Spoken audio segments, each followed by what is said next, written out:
And great performance again from Aegon's team. Team number 3. They're actually known as main team, based out of Africa.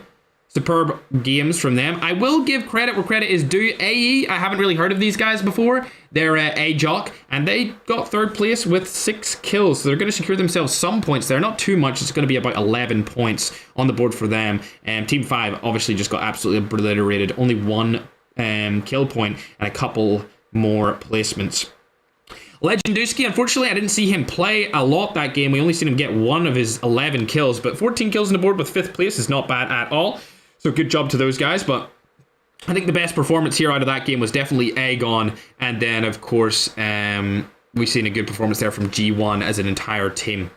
Disappointing from all of the inner rosters, however. I will say that they're probably still in sudden death qualifiers region, and at least one of them will be, but some of them will be going down on that leaderboard for having a very poor performance in game number 2. Remember, there's 7 different games.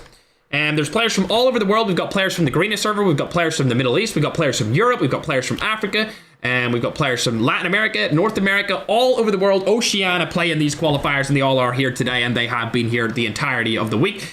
We don't discriminate against any country when we're hosting events on my YouTube channels or my TikTok. So any players from any country around the world, you're allowed to play in these events. All you need to do is sign up through the Discord. And we're going to go into game number 3 straight off the bat. The Caribbean, yeah, of course, Caribbean can play in them as well. Bumpy, absolutely. It doesn't matter what country you're from, man. You can play in them. I love all humans. I'm not a hater on any demographic or geographical location. Bruska. Where's North Korea? I will admit, there's no North Korean players. I'm not going to sit here and say to you guys that there's any players from North Korea, because there definitely is not. And it looks like this lobby is going to start as soon as possible. Wow, I've never seen a lobby start that fast because everyone loaded in instantly. That is impressive. It looks like one of these teams are not going to have all of their players with them. Unfortunately, we do start the lobbies back to back. They're within 2 minutes of each other.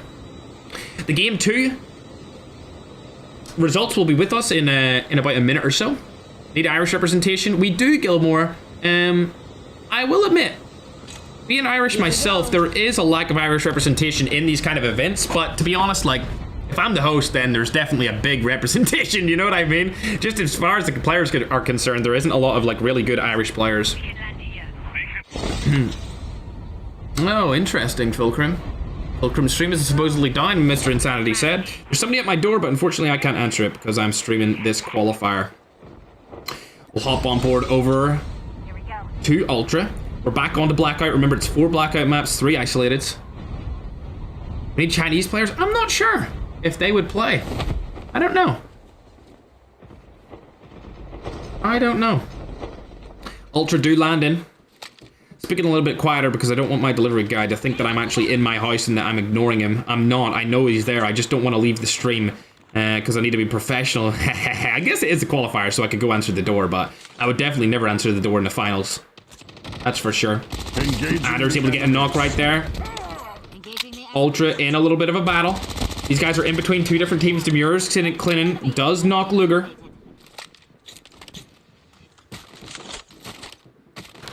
It is Parcel Force. Interesting.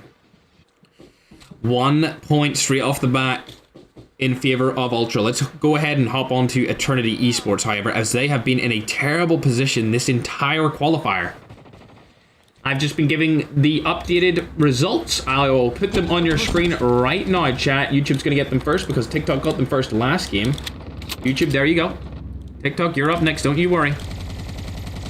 There you are, TikTok.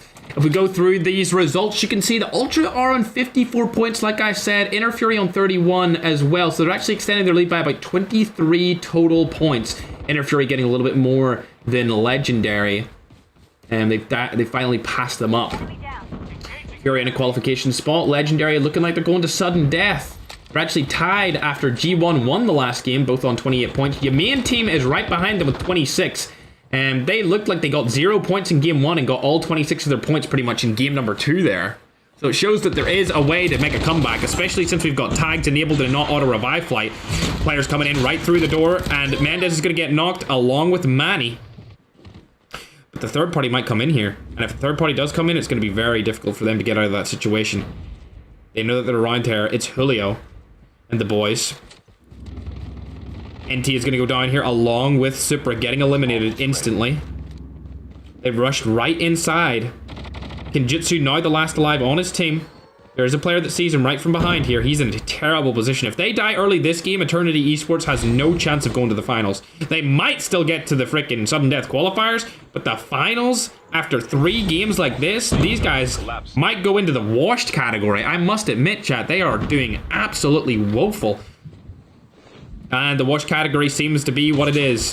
Shots are going to go down, and he is going to get eliminated. Eternity Esports, an absolute travesty on the day. These guys are officially washed in my book. After 3 games, they're going to get about 10 points total. Embarrassing performance. Absolutely embarrassing. As we'll go ahead on back to Ultra. They've got 4 kills on the board. Straight off the bat for this game. Shots are going down mid-air here. Not able to kill that player just yet as the cluster nade goes down. It seems like this player is called Broken. Trying to do some broken movement here. Not going to happen. MVP takes him down with the shotgun. Aim over movement, chat. You know how I feel about that topic. Especially when it comes to the best players in the world. The best players in the world will just be able to hit you while you're moving around.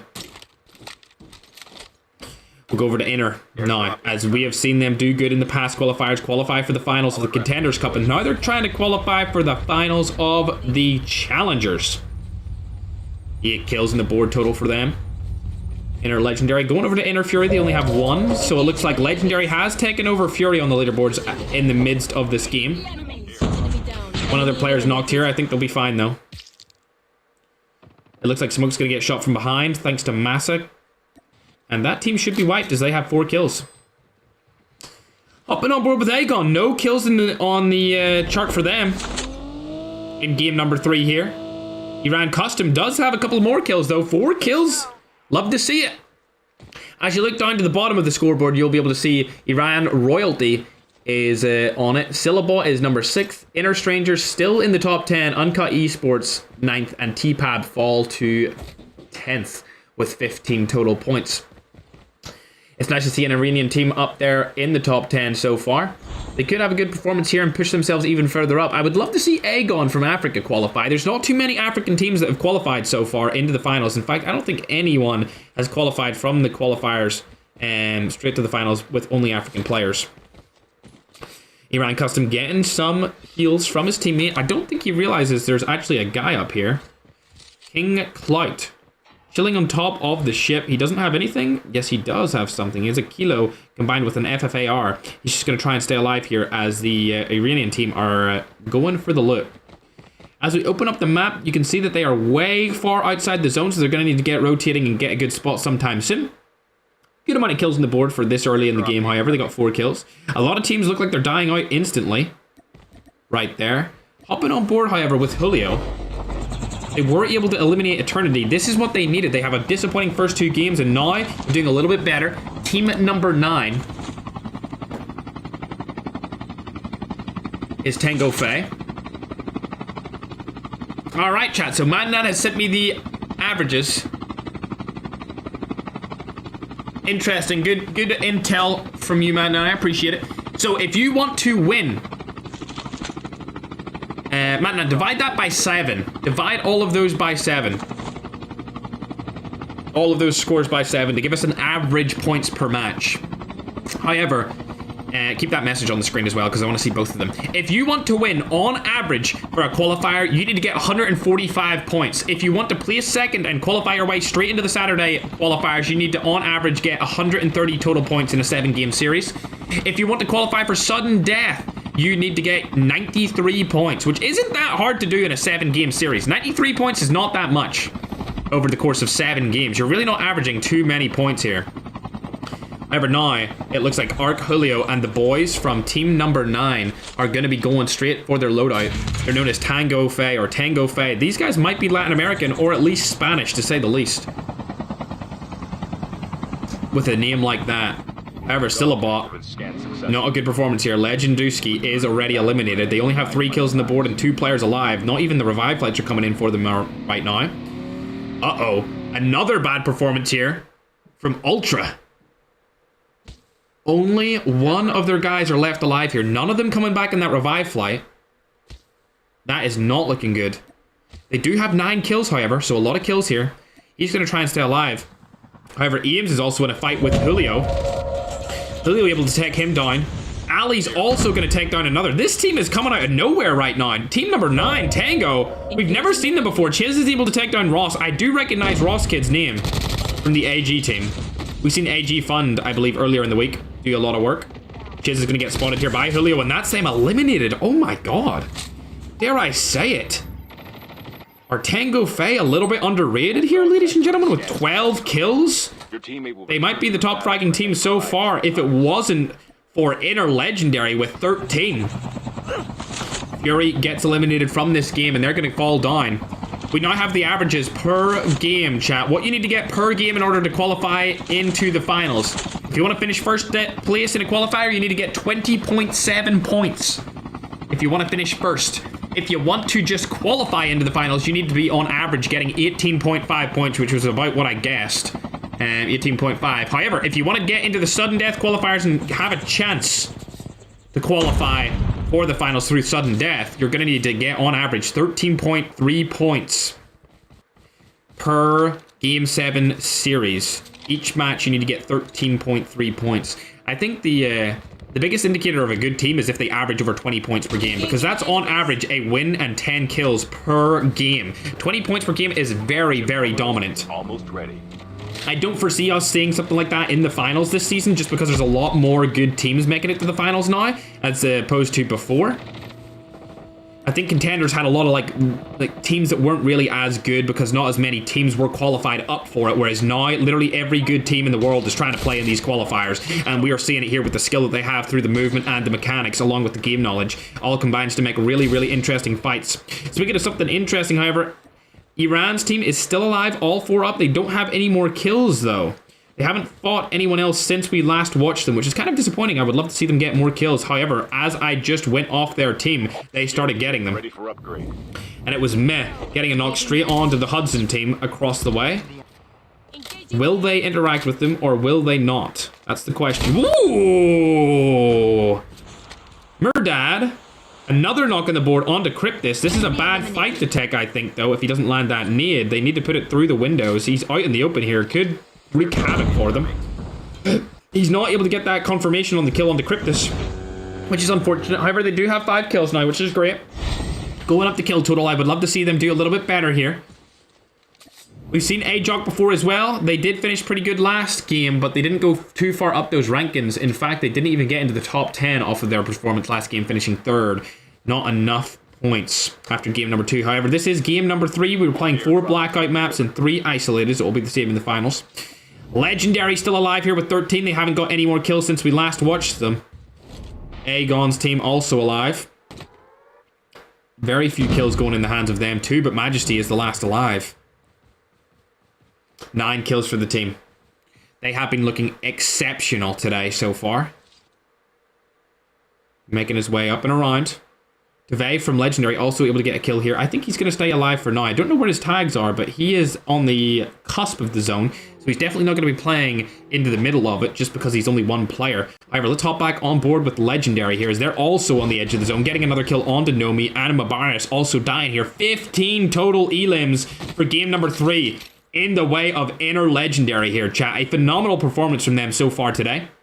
They might just catch up on the first place team if the first place team cannot get back their players, and it doesn't look likely as none of the tags have been picked up here. I'm not actually sure where the tags are. Is that a tag from his team? It could be. It is. He's able to get one of his players back. I'm not sure who that was there, but we'll see once the revive flight comes in. Which player are they going to get back here? It's going to be Eric, the player that we seen choke with the cluster strike last game. Don't know if that was a good choice. Well, I guess he really didn't have a choice. He just had to get one of them. At least they have 2 alive now instead of 1. Speaking of great teams, though, it looks like Legendowski is still alive here with 7 kills total for the team. The team name is Silabot. Salam able to get another one as well. A little knock on to buy. They should rush that, but it looks like they're going to get third party by the other side of the team. It's a little bit of a 2v2 split.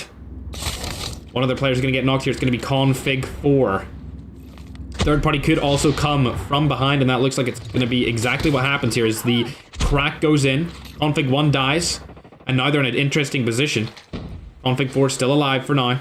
Aegon still up as well. Able to get this full kill, hopefully, on Dubai here. Don't need to worry about too much. However, Inner Legendary could come in and third party easily if they decide to do so. They're not going to do it, though. 17 kills on the board for them. Still 12 teams left, so nobody's getting any placement points so far. Anyone who's died before this will get 0 for where they placed. Aegon has been spotted. Scott's going to go through the wall, but not going to hit any of them. What position do they have in zone? A terrible one at that. Inner Legendary, not really in a good spot here. If they want to have a solid placement. They need to make their way into the zone a little bit more central. And it looks like Aegon's team are going to get back into the situation. They're going to be actually fighting Legend Ruski and the Silobot team. Only 5 kills on the board here. They need to rotate out of that situation and stay alive for as long as possible. If we hop back on board with them, the opposing team that they're actually fighting, they have a little bit more kills with 7. They haven't got anyone since we last watched them, and it looks like they're actually going to go for this push, maybe. Never mind, they're just using the smoke bomber as cover to get some loot. They're going to rotate into the zone as Jacob Shark picks up another with an FHJ on a knocked player. Airdrop has been delivered. 8 kills total, and it looks like the Iranian team are also in a fight here. Engaging the Alpha picks up that kill, and now they have 8, along with another knock on to Inner Legendary. The Iranian team are targeting them hard here. Matador, last alive for his team. He needs to stay alive for as long as possible. They have 18 total kills in this matchup. A phenomenal performance from Legendary up until this point. And they're averaging out to qualify here with 18. They just need to survive until top 10, and they will average out at more than 20 points. Which is exactly what they want if they want to qualify.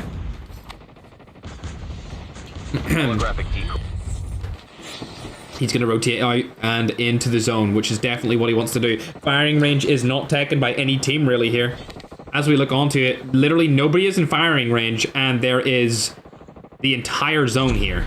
Literally the entire zone covers firing range, so a team definitely wants to go in there. I would argue that every single team wants to go in here and take a house right now, especially if they have a big roster. Speaking of big roster, Salam still has 4 alive on Aegon's team, team number 3. Of course, being Yamin team. They're able to revive their teammates. However, that Iranian team might target them here as they're trying to rotate into the zone. I would honestly argue that it's better to just go into firing range than to take this fight. As you can see, Iran Custom is going to get knocked right here. From the side by Salam. Through the smoke, I believe. Unless he's seen him around the side of that tree. He doesn't have a smoke bomber. Shot's going to come down from Aegon. He's able to confirm that kill on the board here. But it looks like Alpha's going to get shot right there through the door as he tries to take out somebody from behind. And I believe there's only 2 players left on this team. The knock comes in from Murdad, and they are going to stay alive for now. They should have did this at the start with all 4 of their players. Just go into firing range. There's nobody else really there. The next zone has been shown, so now it's only the edge of firing range still up. And I believe that COD Real has the best spot here with his teammate. If they had all 4 alive, they could take this trailer and just stay alive and target people moving into the zone. Matador's still alive here. He does get the 2 points for his placement. Now with 21 total points, they have secured the average, which would confirm them the lead if they averaged it out through all 7 games. However, Eric, you can see here, is still alive with his team Ultra, and they have 11 kills on the board, so they're definitely doing good as well. Trying to move past the Omega Maywalt mic here to stay alive. Oh my god, I don't know what he was doing. Just running out in the open like that was crazy.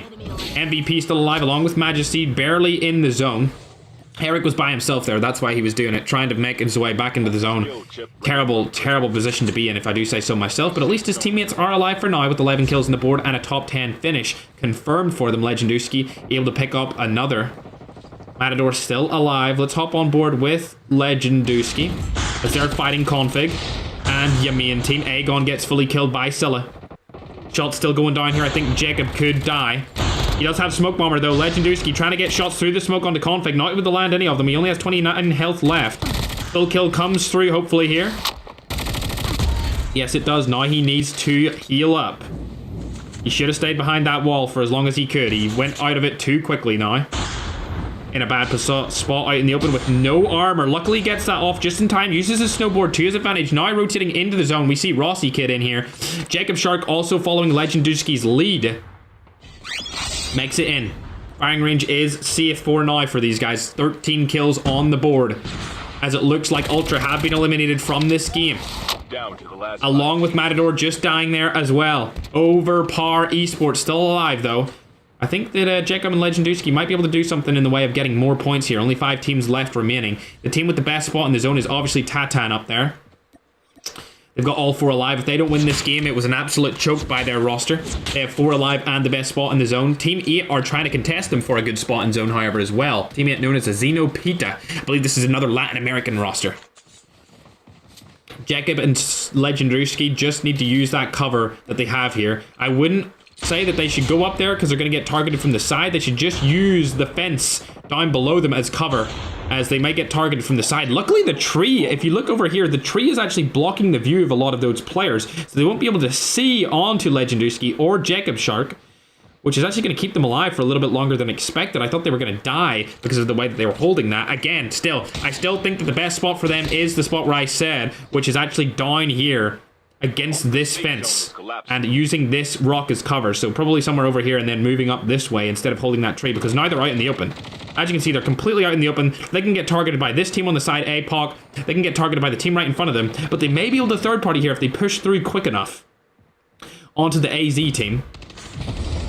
As Zeno Pita, 4 players still up. Miguel is outside of the zone. He's going to get a knock onto Sentry. Can he get a second knock onto another player? We see him shooting from the side. He's going to get knocked instead. And Legendowski now in a very good spot to get a third party here. Unfortunately, he's going to get knocked and killed, eliminated. Only 2 teams. There's only 2 teams left. It's a 1v2 situation. Jacob Shark, last alive on his team. 13 kills in the way of that roster. He's going to get eliminated as well. And that's going to be all she wrote. Hudson's team able to win the game. Surprise. Surprise. The team with the best position and the most players in the end game are able to win. That seems to be the way that these games go. It's the number one quality of a winning team is getting your 4-man roster into the end game. If you can get your 4-man roster in there, you're more than likely going to win the game. Let's pull up the stats, however, as the majority of their team are using Charlie. Team 21. They're known as Uncut Esports, getting 15 total kills, guaranteeing themselves 25 points off of that win. And Uncut Esports were at the bottom of the leaderboards before this. They were at 9th place. Now, with that 25-point win, they're going to go up to 42 total points. Will it be enough to bring them into the sudden death? I'm not too sure here, as Jacob's team as well, Syllabot, have also been doing very, very good alongside them.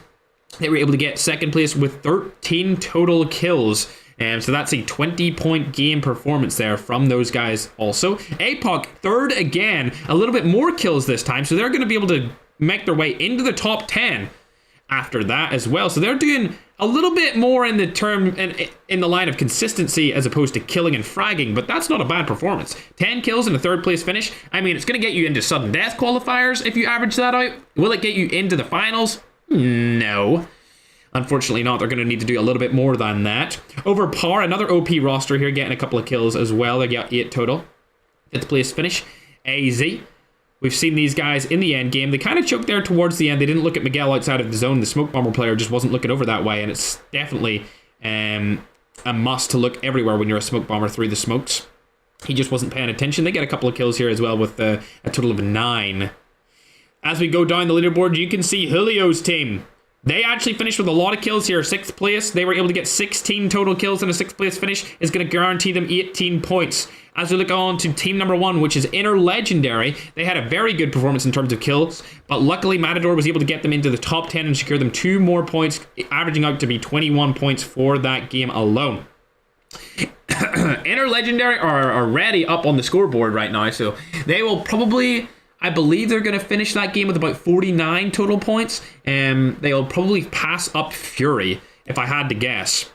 I accidentally just exited out of that. I didn't get to see where Fury actually ended up there, but I think they died quite early on to a couple of different teams that were getting third-partied. And I can't remember what team ended up taking them out, but they did die pretty early on.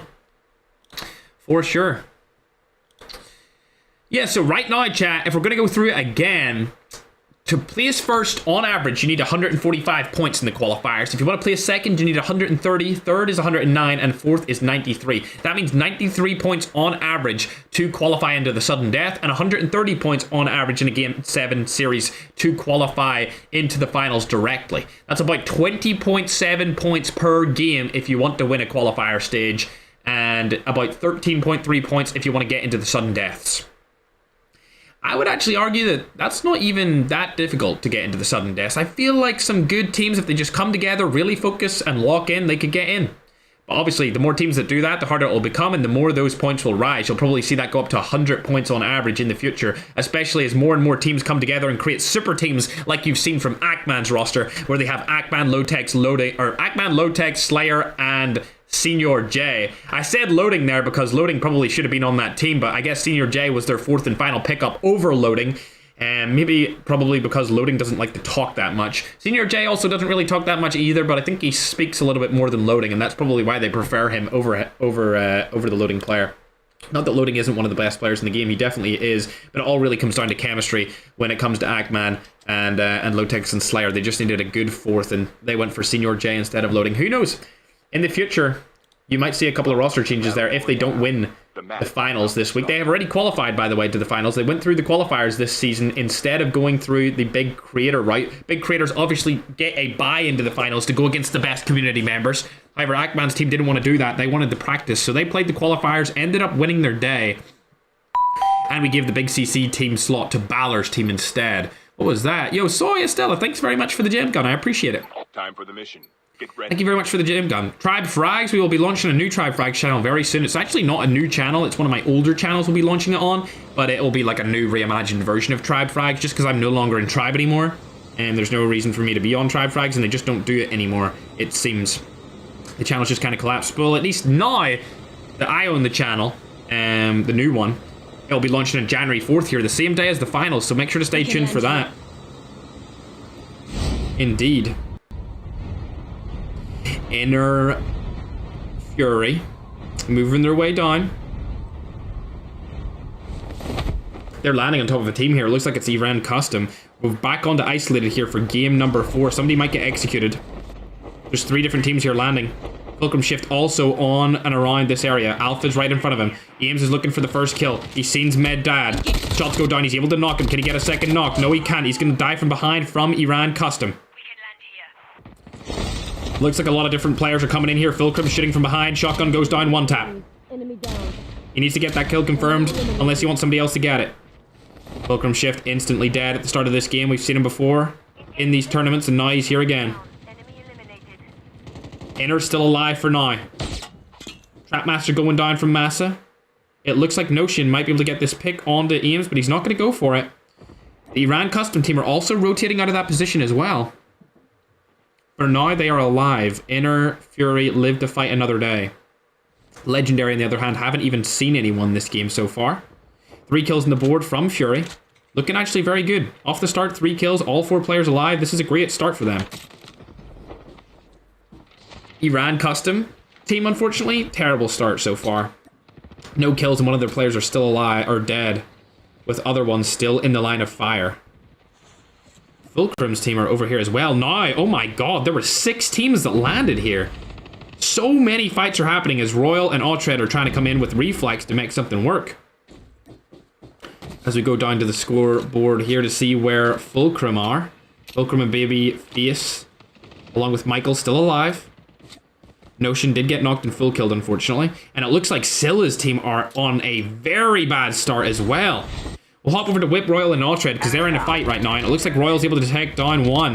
But unfortunately, Autred's going to die from behind. And Royal's the last alive on his team with only 2 kills to their team's name. Transform Shield goes in. That was a really bad play. That's what you get for not having the experience, I guess, in a tournament setting. G1 alive. We haven't really seen too much of them since they won a game on Isolated last time. Another inner roster here. We can see 0 kills on the board for them as well. And it looks like the other Fury team are rushing straight in there to try and get even more kills. 7 on the board this early on in the game is an excruciating amount of kills for the other team to have to bear.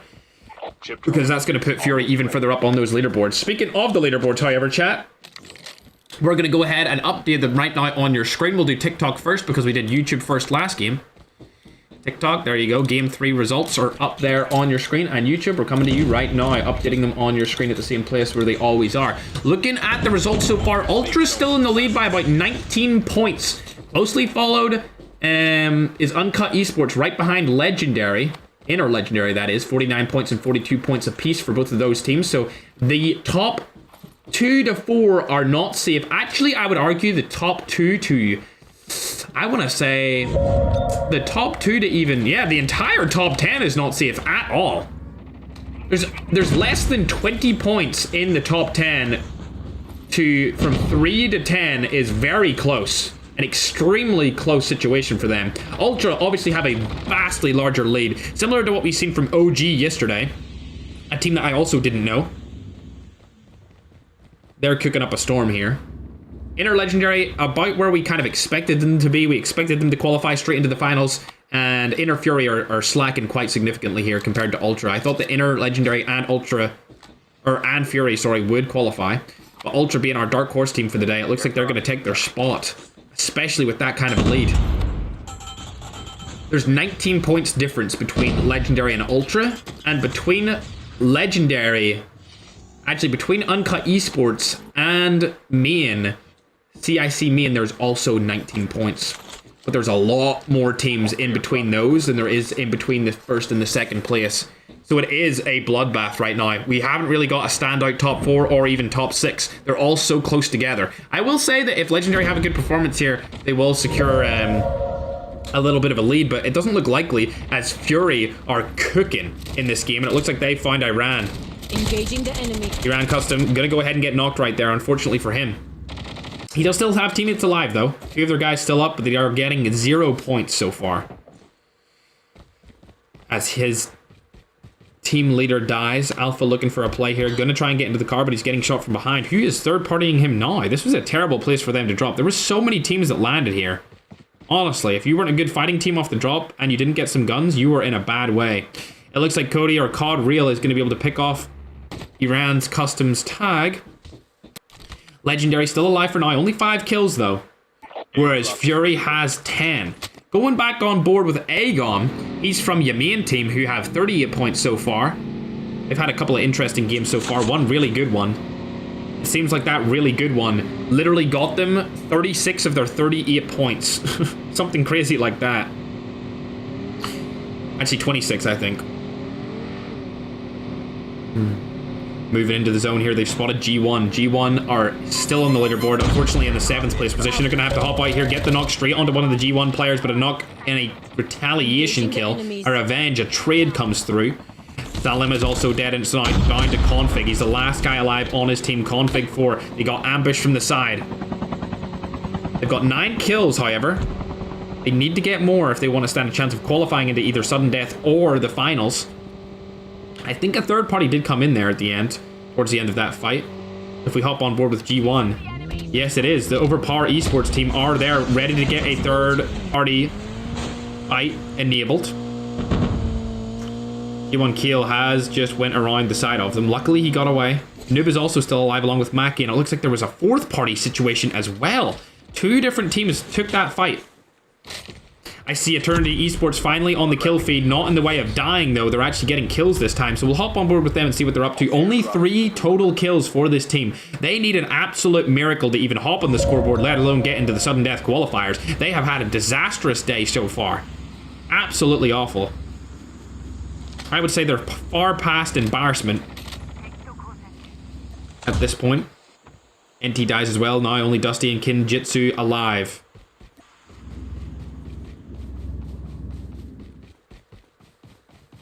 Looking for Joe. Don't know where he's at here. Kinjitsu has been spotted. He probably could turn on Joe. I don't think Joe has the best mechanics or gunfight capabilities, so he could probably take him down in a 1v1 pretty easily. I mean, I don't really play as much as I used to, and I'd still be confident taking that fight with Joe Lethal on the other side of it. He's more of a sprayer-prayer rather than a locked-in straight sharpshooter. Whereas I'm more of a sharpshooter when it comes to tournament settings. I don't like to shoot unless I know I'm going to get the kill. Titan, right in front of this. What the frick? What are you doing? No wonder we're not watching you, Team 23. What was that? Airdrop has been delivered. These players did win last game. Airdrop has been delivered. Team 21. Also known as Uncut.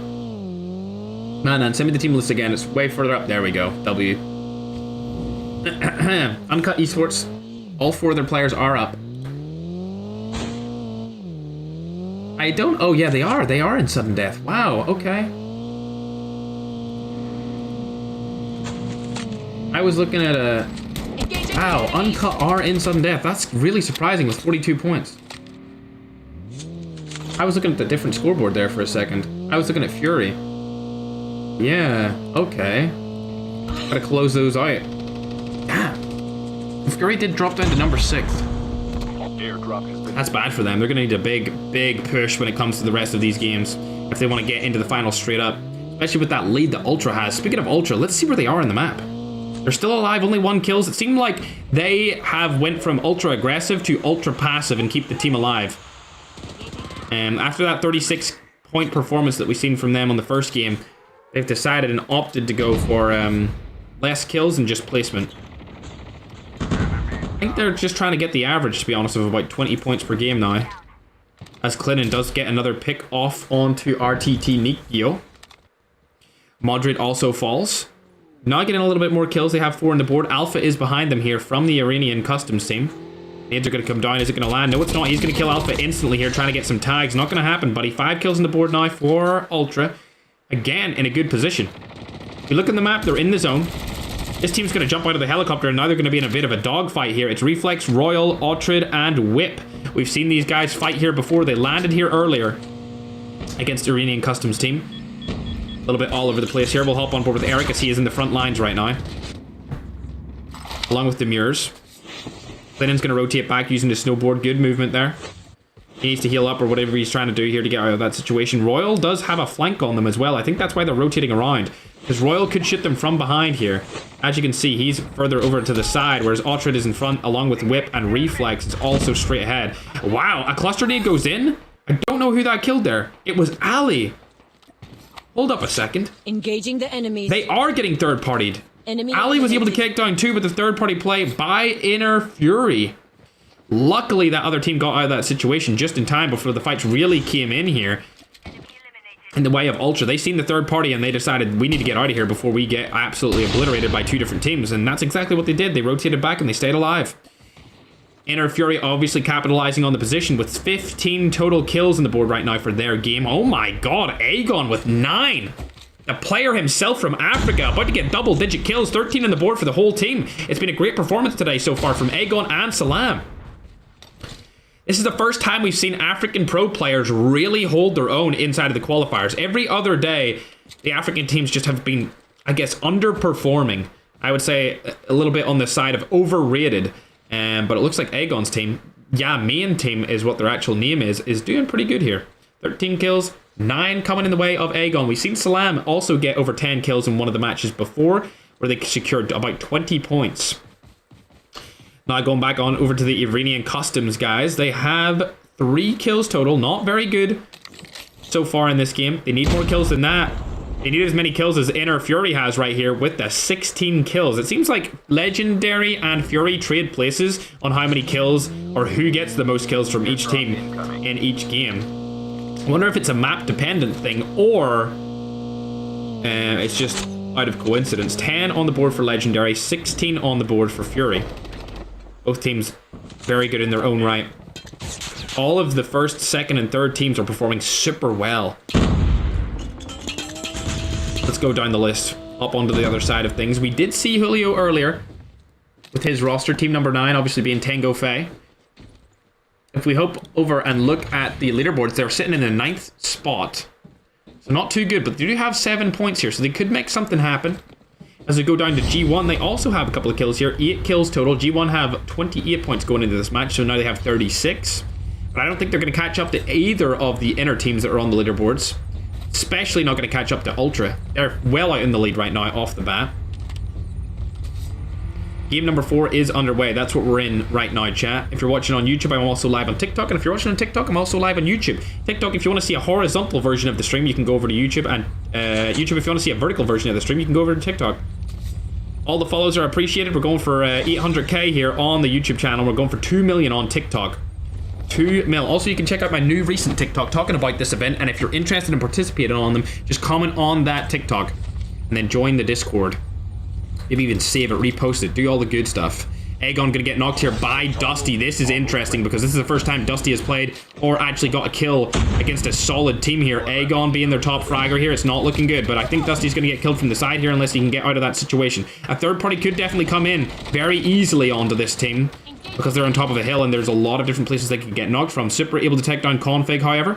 Aegon and Config both eliminated now.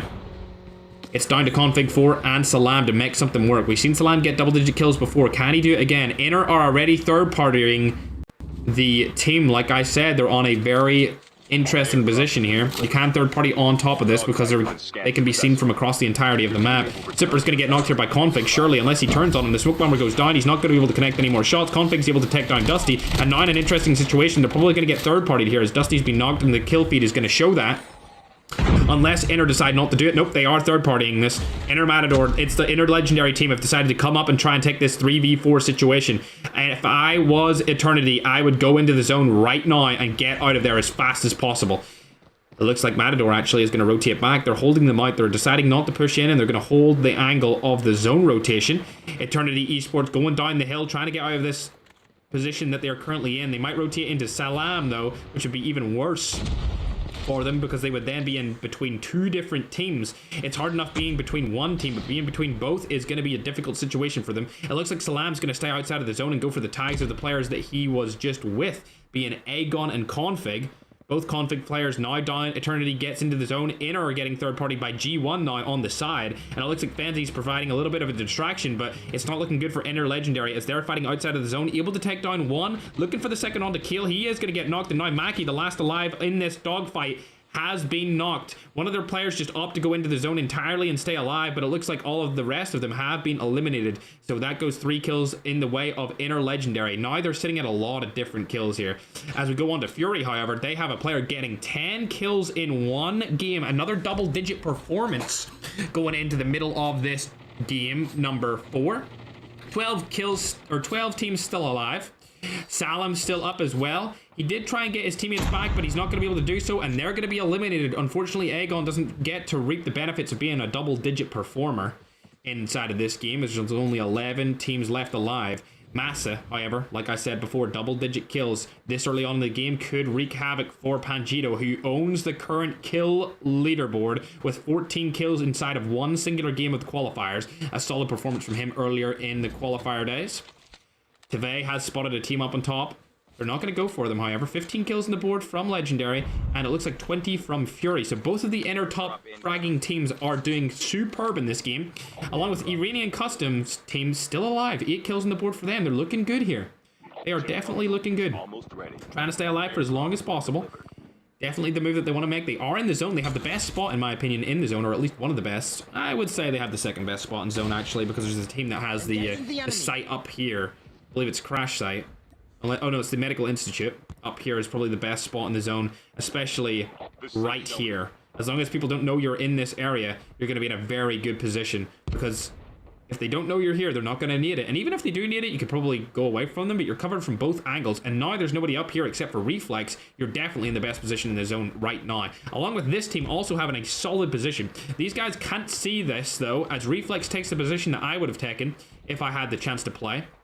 And I was coming from this angle. If I was coming from down south, however, I would stay where the Iranian Customs team are, because they have the best spot from the down south region. However, let's hop back on and see the gameplay. Legendary still alive with 16. Fury do have 20. These teams are on opposite side of the zones right now, as they've spotted Ultra across the map here. Majesty taking a lot of damage. Ultra want to stay alive for as long as possible. How many kills do they have, however, as they're going to get knocked here? They do have 11 kills total, and it looks like Dusty's going to be the last alive for Team Eternity. They're in a terrible spot as they're getting targeted by Legendary. Dusty's probably going to die outside of the zone here. He just wants to stay alive for as long as possible. He might get a knock and a full kill outside of the zone. The knock comes through, but he's not going to be able to get the full kill on the Legendary, and I believe that kill will be stolen. Ultra still alive here, just trying to play for placement now, as Iranian Custom gets another kill onto one of the inner players. Hopping on board with them. Massa still on 10 kills. We've got an inner Fury roster tech in the top of the rock now. Cluster strike goes in. Shots are coming down their way as well. I would argue that Inner Fury has the best spot in zone now, using the high ground to their advantage. Legendary are over on the side. They only have one player left, but they might get flanked here. There's a possibility for a flank situation to go down 3 players alive on the edge of the zone, and Inner aren't really watching that way of the map. Massive kind of assuming there is a team behind them, as well as Ali. Nades are going to come through, but I don't think they're going to get targeted too hard by them, and it looks like Cappy is going for the ultimate high ground here in the end of the zone. I would actually say that these guys now have the best spot because they can actually go ahead and use their wingsuit to get into the next zone, which will be on top of this building. It just depends whether or not they can take out this team that are down below, and if they go down here first before Inner's team, they could get third-partied from Inner. And for that reason, I'm actually going to award Inner's team for having the best spot in zone, because I think these guys are going to rotate early. And Only Dancer's getting sniped. Yep, they're getting rotated early, and they're going to get called out on it, which means that Inner do have the best position in the zone trying to rotate through it. However, you do see a team right in front of them. They need to go down and to the left here. Inside of this house on the ground floor is what they need to take if they want to stand a chance. They're going to go for it. They're all weak, however, and there's a team waiting for them right here. The zone doesn't go fully in just yet, as Cappy's still knocked over here. What the heck is going on? He's actually going to get revived, supposedly. Staying alive right now with Poltergeist. Inner did a superb job of staying alive here. Now the shots are going to go down. Chiz is alive. Hudson's trying to target him from behind right here. He's going to get knocked instantly. The combat goes in through Ames. He's able to knock one. Miguel last alive on the team for Uncut Esports. The kill comes through. And now there's only 3 alive for Inner Fury. Legendary has already been eliminated from the competition. We'll hop on over to the Iranian team now. As we can see, they still have 4 players alive. Could Iran Custom actually win a game? Only 3 teams up, 4 alive. They do have the best position in the zone with the most amount of players alive, but unfortunately Massa is going to go ahead and kill Iranian Custom. Reflex dies. Now it's down to them in a 3v3 situation. They do have 14 kills on the board. However, the Inner roster does have way more with 25 total kills. They have to get out of that zone. The Trapmaster comes in. They're going to get stuck in the Trapmaster. Shot's going to go down. It's going to be an absolute travesty for the Iranian team. They all get eliminated instantly there from that Trapmaster play. Ultra the last alive, and Inner Fury are going to take this game. Game number 4. Congratulations to them. Perfect rotations. Best spot in the final zone. They had all 4 going into it. They lost one in the engagement trying to get the other best spot in the zone for the next circle, and they were able to win the game doing that. Great rotations from the team, great amount of kills from the team. I believe they ended that with about 27 or so kills, might even be 28 or more. Let's see, let's open it up. Yeah, 27 kills. First place finish, that's going to secure them 37 points, and dare I say it, they might actually overtake Ultra here for the first place finish. 37 points. Let's look for where Ultra are situated on the screen right now. They finished in 10th, so they get 2 points for that, along with 11 kills, so they're sitting at 13 points. They're going to go up to about 71, 81 points off of that game. So it looks like Fury are not going to be able to catch them because they were way further down that leaderboard at the 6th place position. I thought they were in a Legendary spot, but no, I was confusing them with Legendary, but it was actually Fury that did get 27 in a win. That's going to bump them up a lot, though. They're going to go up to about, what, 73 total points, I believe, off of that game, which is really going to help them out here. Actually, no, they are. They're going to go up to 73 total points. So they're going to definitely go straight into the sudden death qualifiers. They might even take over Legendary here, depending on how many points Legendary did get for that match. I'm going to add them up right now as well. They did finish in 5th place, however, thanks to Rizari staying alive for as long as possible, along with Matador. These guys finished 5th with 17 kills. That's going to guarantee them around, I believe, 20 total points. So Inner Legendary are going to go up to 69. It looks like Fury has overtaken them once more. Legendary and Fury battling for the last qualified position into the finals, whereas you can see Uncut Esports, Scylla, and the rest of the guys, your main team, also just battling out for a qualification into the sudden death qualifier on Friday here. A lot of great team performances there. As we can see, the team that finished in 6th place did get quite a few kills here. These guys, I believe it's Uncut Esports as Team 21. Yes, it is. So they did actually have a good performance there as well, considering they are currently situated in 3rd after game number 3. That was, of course, game number 4 here. So they have 42 points going into that match, and they're going to end up with 14 points after that game, so they're going to be sitting at 56 total points. It looks like Fury and Legendary are going to pass them. The question is, does Syllabot also pass them as we look on the leaderboards right here? I don't see Syllabots anywhere. I may be blind, though. That's definitely a possibility. No, they finished 24th with 0 kills. They're going to be knocked out of the sudden death qualifiers. As we go up the leaderboards here, we can see more and more teams who performed a little bit lackluster going into that match. Again, terrible performance there from Eternity Esports. Only 8 points on the board for them for that game. They might get into like a top 10 position. Maybe. I doubt it though, because they just haven't got enough points. I'm actually going to say no, they're not. They're definitely not getting into the top 10 off of their current performances at all. They've just been doing so bad today. It's very disappointing to see. Pure embarrassment on the side of the Eternity Esports organization or clan, whatever it may be. As we go further up, you can see that Ultra did have a bad performance as well. They were able to get 2 points for placement, along with 11 points for their kills. So the 13-point performance coming in from them. They're, like I said, going to go up to about 81 total. 81 total points. Yo, Inner Esports, thanks very much for the fireworks, man. I appreciate it. Looks like the official Inner Esports TikTok page is in the stream. Thanks very much for the fireworks, man.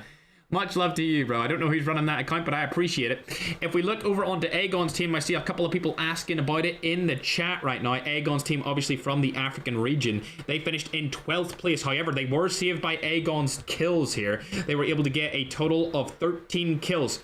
No placement points coming in the way of them, but the 13 kills are going to secure them 51 points. I don't think that's going to be enough to get them into the sudden death. I think they're going to stay in that 5th place position, but with 13 points, at least they're maintaining where they are instead of dropping down. I think they will still be 5th. It'll probably go like Ultra, Inner, the 2 Inner teams, and then Uncut Esports.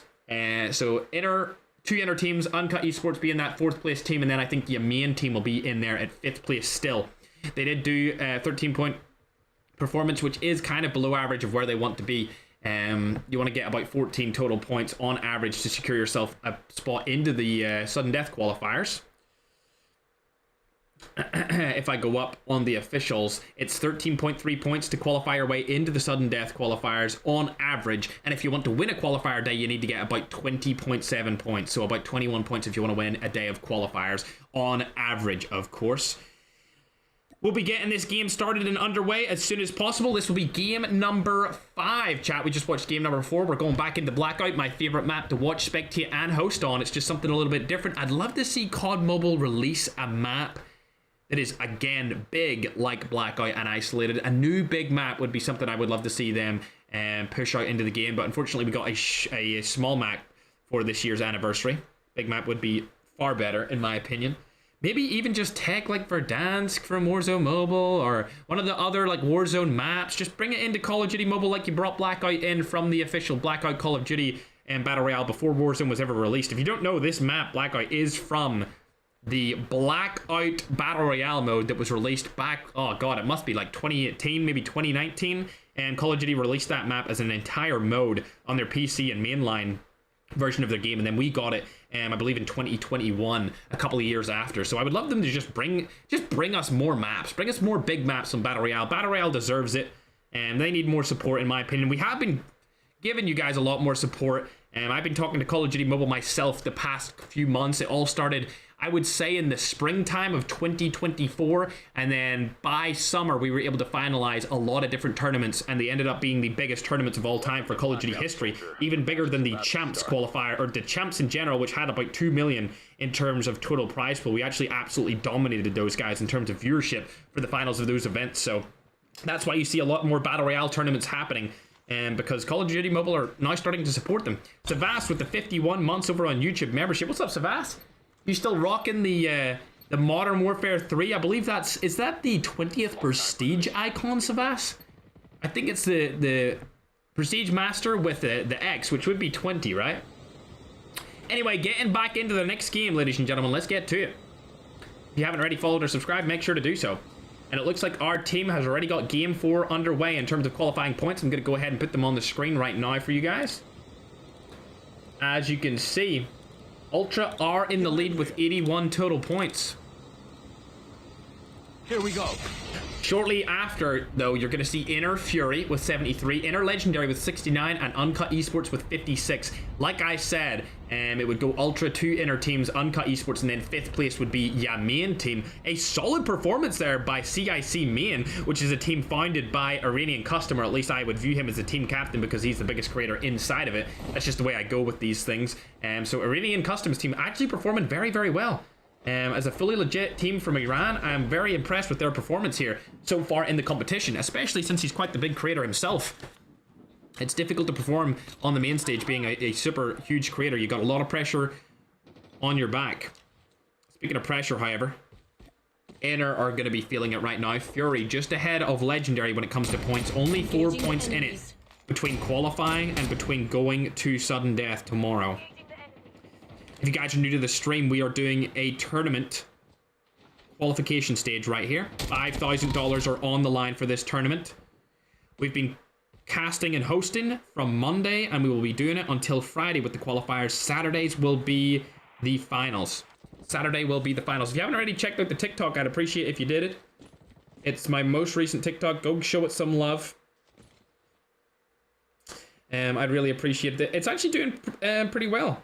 Thanks very much, guys. I appreciate it. Also, I am definitely fighting to get a BR World Championship. I see that as the top comment from Slayer. Trust me, I am fighting tooth and nail to make a BR Championship. I promise you that. It's a very popular topic of conversation for me currently. I'm looking down the comments right now, and it seems like everyone's super excited about the event, so I'm happy about that. It's not often where you see everyone in agreement that they're excited about the event. Also, chat, we're making some decisions behind the scenes about some exposing that's been going on through the scene.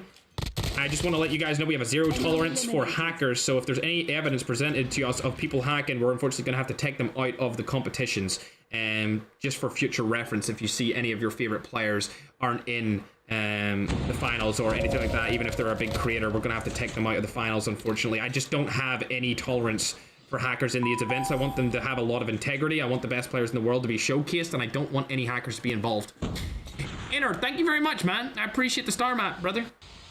I appreciate the star map. I'm not going to name names or anything, but if you see some of the big creators not in this weekend's games, and they were in last weekend, you'll know why.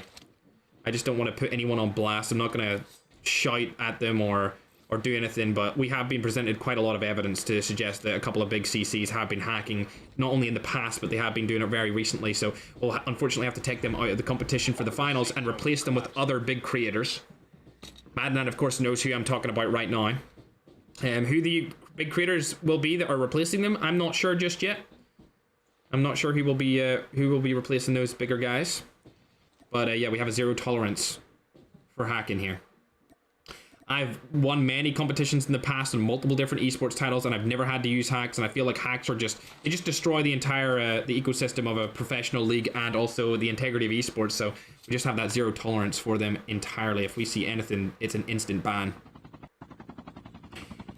Speaking of a player that might ban himself here, ÄäMK's the last guy alive on Fury. They had a very good performance last game. 73 points on the board. Now with zero, actually they have 2 kills total, 0 kills for ÄMK. He's just trying to stay alive here and try and get those tags. Is there anyone down there though? I'm not actually too sure. They might have rotated out of this situation. It's looking like they haven't. They've still got 2 different teams here to deal with, so it's best that he does not push into that. He's going to go for it though. Slide his way down and in. Taking some zone damage here. The zone is across the map, which is very bad for them. He could go down there and get a chopper though, in future. Here we go.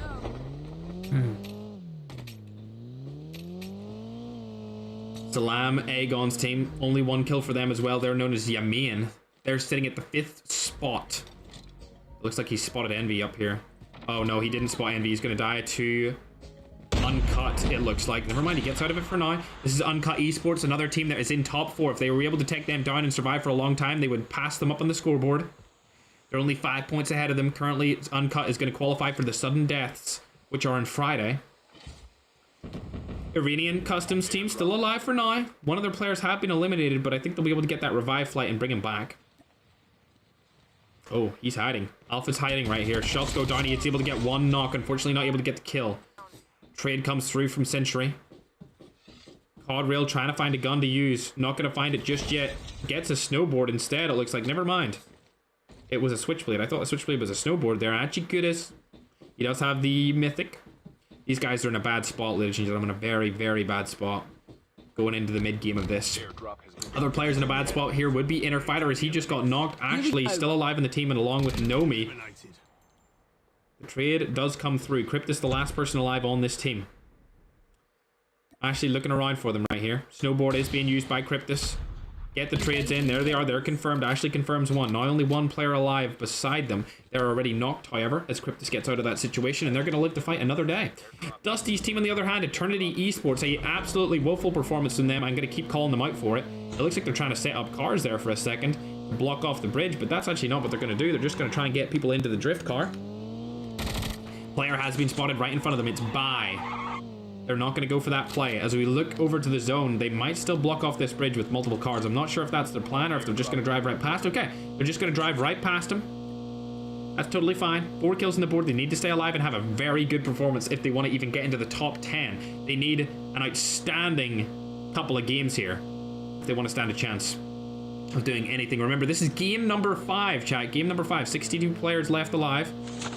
We'll hop over onto Inner. They only have 2 kills on the board, and it looks like Inner Fury do get eliminated there, so they are going to drop substantially this game, only getting 2 points on the board. They're going to go up to 75 points, and Legendary are more than likely going to pass them up, along with Uncut having the ability to pass them up here into the sudden deaths and up into the finals. It will also be a good time for your main team to get a lot of points here too. They're still alive for now with 5 kills. All of these teams that were right on the tail of Legendary and Fury, Fury specifically, could pass them up right now. SMRS going to miss here for Aegon. He's got 5 kills with the team. 2 kills for himself. They do have a car to use as well to rotate into the zone. The zone's still far away. Let's see where the next one goes. Array obviously being the best spot to stay for this one, along with Luxury Homes. The next one should come in around 10 seconds as well. Third party's going to come in from behind here. Miguel it's from Uncut Esports, I believe. They don't get any kills onto them, and now with the zone finally showing, let's see where it's going to go. Will it go left, right, middle, top, or bottom? It's going to go top left. Construction site looking juicy right there, along with Hijacked.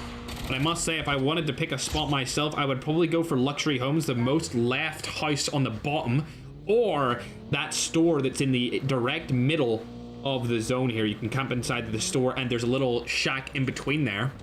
Looks like they're actually going to fight here. Miguel goes down from Config. He's going to get knocked. Actually, it was Aegon gets knocked instantly there. Hudson getting him. The trades do come in, and now Config 1 in a bad spot, but he's going to turn on Envy right there. Enemy down. They may be able to take down this entire Uncut roster. Eliminated. I'm not sure if they all died. I think they still have 1 alive. Yes, they do. Tayton is going to stay alive here. It was a 3v4 fight off the drop. I think Tayton needed to get loot as he was revived back into the game entirely.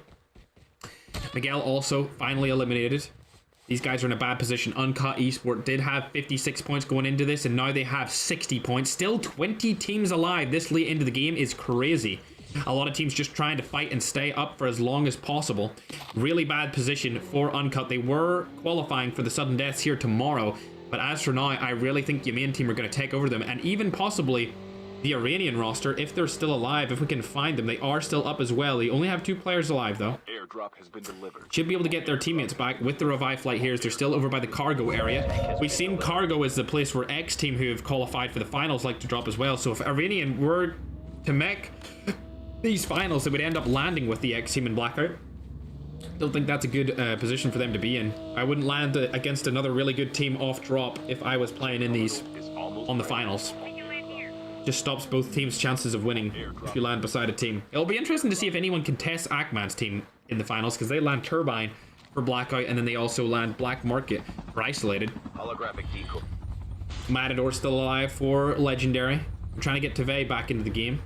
The safe zone is Remember, collapsed. Fury has been eliminated. They only have 75 points after this game. They only were able to get 2 kills. No placement points. They're going to get passed up by a lot of different teams here if they do good. Get 20 points or even close to it. Yamin. Oh my god. Getting a snipe right there from Salam. Aegon also in this team. Yamin team. Oh my god. Dog tags have been scanned successfully. Good job. 12 kills on the board here. They're definitely catching up as Iranian Custom has been knocked.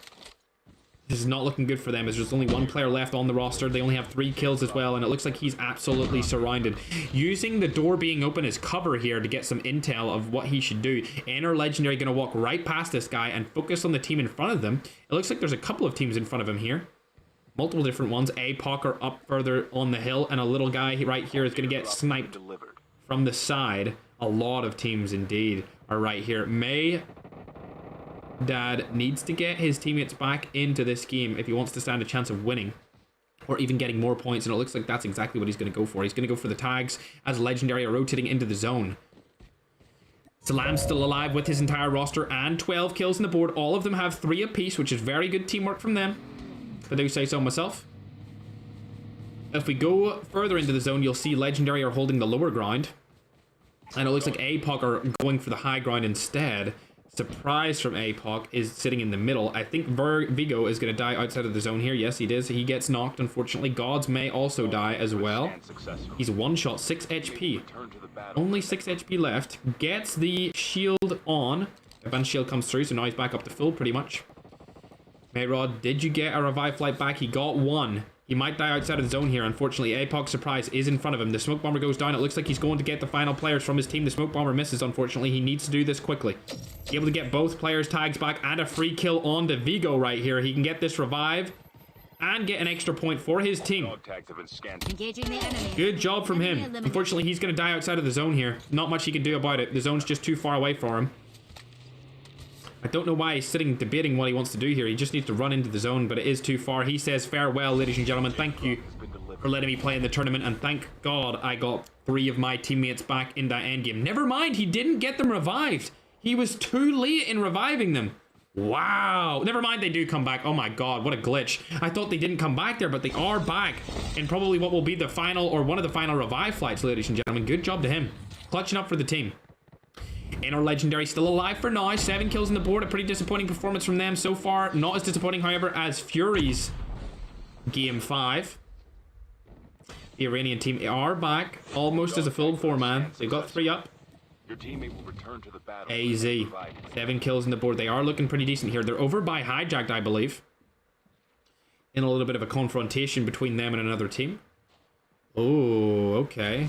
Elio is looking for the fight here as well. Anoski, Psych is actually on him. He's probably going to die, I'm not going to lie. 6k is going to push straight through there. Get knocked on board of Hijacked. Iku also knocked on the side of the other team. It looks like AZR is actually going to go for the push. And we have another player here on the bottom of Hijacked. Look at that. Look at that, ladies and gentlemen. Just trying to stay alive for as long as possible. There's still 15 teams left in this tiny zone. If you die now, you're in a bad spot. Terminal is almost as they do get eliminated and AZ live to fight another day. Staying alive for now. Salam also gets knocked and full killed. Not looking good for those guys on the team of Yamin. return to the battle. Iranian's still alive here, and it looks like Syllabot is also up. Trying to take a fight here. Both of these players are chilling. Looks like Billion has been knocked, unfortunately. Samo is in the water now. Oh, will he see him? I don't think so. I think he's safe for now. We hop over. Is there any other big team names that we can see still alive? Eternity is up, but they have no kills, man. 6 kills is nothing, as they're going to get targeted by Ultra here. Shots go down. He's 1 shot in the air. Oh my God, he lands already. Shots again going down. Super able to get the kill. Can he get the confirm onto the other player, though? Shots again going down. He gets 2 of them off. Ultra are eliminated now by himself down in this dusty divot without Dusty by his side. Fortunately for him, he's getting revive flighted back in. Super clutching up for the team right there. 8 kills on the board. They're going to need to win this game if they want to stand any chance of qualifying through to sudden deaths. I think their hopes and dreams of getting straight into the finals are completely over. Wow, he does have the red action. So Super's been playing this game for many years. Since release, Vigo's still alive over here on the water. This might be a free kill for Super. I don't think Vigo's that crazy of a player. He did get knocked outside of the zone earlier. And it looks like he's spotted APOC. It looks like they have spotted, both of them have spotted APOC. Shots go down, miss from the DLQ player here on Supra. A lot of different misses. This is absolutely woeful. They need to secure these kills if they want to stand a chance of qualifying. They absolutely need to do something here. 8 kills and a little bit of a 10th place finish is not going to be enough for them. Even if they get into top 6, it's still not going to be enough. As it looks like Syllabot are right above them. They're going to opt to go outside of the zone here to try and stay alive for as long as possible. And it looks like Legendary are going to take down Iran Custom. Are they eliminated from this game? It looks likely. Yep, they all go falling down at the 10th place spot or 11th. They did get some kills here, though. That over there on the right hand side is the best spot for them to go, in my opinion. It is still super risky, but it's definitely their best position. And it looks like G1 are coming in from behind right now, outside of the zone. This is terrible from them. They're all going to die in the zone here. Medic is banned, so they can't even heal themselves up, as it looks like Eternity Esports are trying to rotate out. G1 barely making their way into this game. Oh my god, Feet Lover gets in by the whiskers here as Eternity Kenjutsu has spotted one of them from above, only using the pistol here. Now the player's going to come from behind him. He's going to die right beside this entire pro team. If he had a normal gun, he probably could have eliminated that entire team by himself. With the 3 other Eternity members down below now, using the divot on the side of this cliff face. And it looks like Legendary are now in a fight with another team here. It's Scylla, and Legendary get eliminated. Scylla Bot's team are still up and raring to go. 8 teams alive in this zone. That's a lot of teams here. Still only getting 2 for a placement. It feels like this blackout match has went on for absolutely ages, especially with this amount of teams alive, as APOC have been spotted, or at least they have spotted Eternity right now, with Vigo camping up on top of that cliff. He has spotted them. He's not going to take any shots on board to them, though. Along with Surprise also going to be there. Do not take those shots. If you take those shots, you're going to get killed. You just want to stay alive for as long as possible here. Going into that next zone. Shit them from behind. Get that third party. Don't challenge them one-on-one. You don't want to go against a 2v3 when you're up against Dusty. Both players still alive, but they might get targeted here on accident. It looks like your main team from Africa are still performing well with 14 players up. Remember, you're only getting 2 placement points if you die right now, so you do not want to get eliminated just yet. Of course, you never want to get eliminated, but it's definitely in your best interest to not take any fights and just go for the placement points at this point. You only need to survive 3 more teams and you'll start getting more points for the placements. More kills come through. Ametador is going to shoot kill from behind. That is a grief if I've ever seen one, because Maki's going to go through and revive and back up. It looks like Salam is going to be shooting straight over towards G1 by the team of Yamin, also known as Aegon's team. Feet Lover trying to get into the zone right here. Not likely going to happen, as Yamin are still firing right over at him. Eternity still alive here, shooting from behind right now, as we can hop on board with them and see where they're at. Their current position is at the back end of the zone. AZ are still alive here. Bad play from Supra, landing a shot but not a headshot, not able to get the kill confirmed. It's all down to Dusty for now, as Enti is also dead. Dusty in a 1v3 situation. Terrible position to be in. Now a 1v2. One of the players did get knocked. Smoke Bomber does go down, but unfortunately Dusty does not have it, along with a cluster grenade. Dusty now in a terrible position again. He's going to have to turn on him, and it's not going to come through. They finish in 7th place with a few kills. Not too many, only 9. They're not even going to get into the top 5 off of that performance, unfortunately. But I tell you who is going to get into the top 5, and even further up, it's going to be Aegon's team. They're not able to kill Legend, but the trade may come down here very soon. Salam's not going to go for it either. Either is Config. All 3 of the remaining players are going to play for placement here, as they are pretty much in the zone. As it looks like there's another team right below Legendaruski. You can see them here. It's Julio trying to move up from behind. APOC still alive along with Feet Lover. Barely in the zone right now. The zone's going to collapse in on him. He's trying to stay alive for as long as possible. The next placement point will guarantee them 1 more point if they survive for 1 more position. It's between Feet Lover and Surprise. Feet Lover has spotted Surprise right there. Can he land the shots? Yes, he can. He gets 2 points on the board here for the placement and, of course, the kill. Then dies instantly to the cluster bomb. It looks like they want to push in here. Legendaruski and Scylla are looking for that team. Your main team inside of the house right now. The kills come through, and that's 1 knock on to Config 1. Config 4 still alive, however, for now. Salam goes and gets dropped. It was the 3v2 situation. Now it's a 1v2 in the favor of the other team. There they go. Able to pick up a 2v3. Fight win with 14 kills on the board and the 3rd place finish guaranteed. Legendaruski's team are looking good here. They're known as Syllabots. Third party's going to come in from the side here from Asinto. AZ. Keep in mind, Ross Kid and Julio down below, team number 9. They are doing pretty good in this competition as well. I believe they're known as Tango Fee. They're number 9 out of everyone. Chip terminal is almost ready. AZ.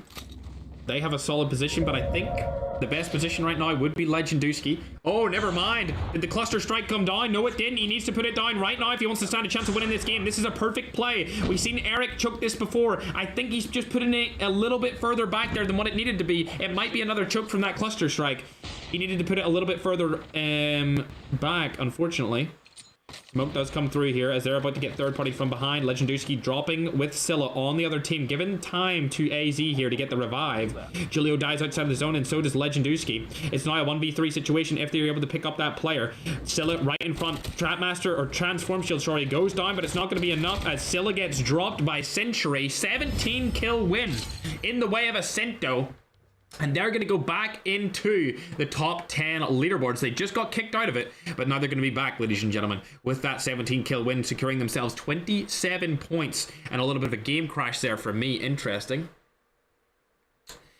A good performance there from a lot of different teams from Inner, not including Fury. They died at the start of the game. Legendary did have some kills.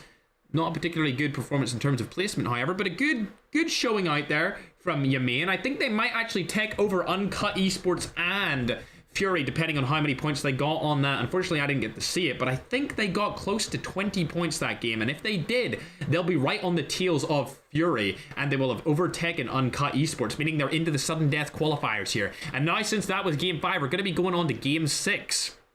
Which means it really all comes down to these last couple of games. Only 2 games left. I think that the CIC main team from Iran fell off a little bit too early there to really secure themselves any valuable points. They'll probably just stay in a similar position to where they were, maybe 6th, maybe 5th. They might actually get taken over by Syllabot's team because they did finish so highly there with a lot of kills, actually.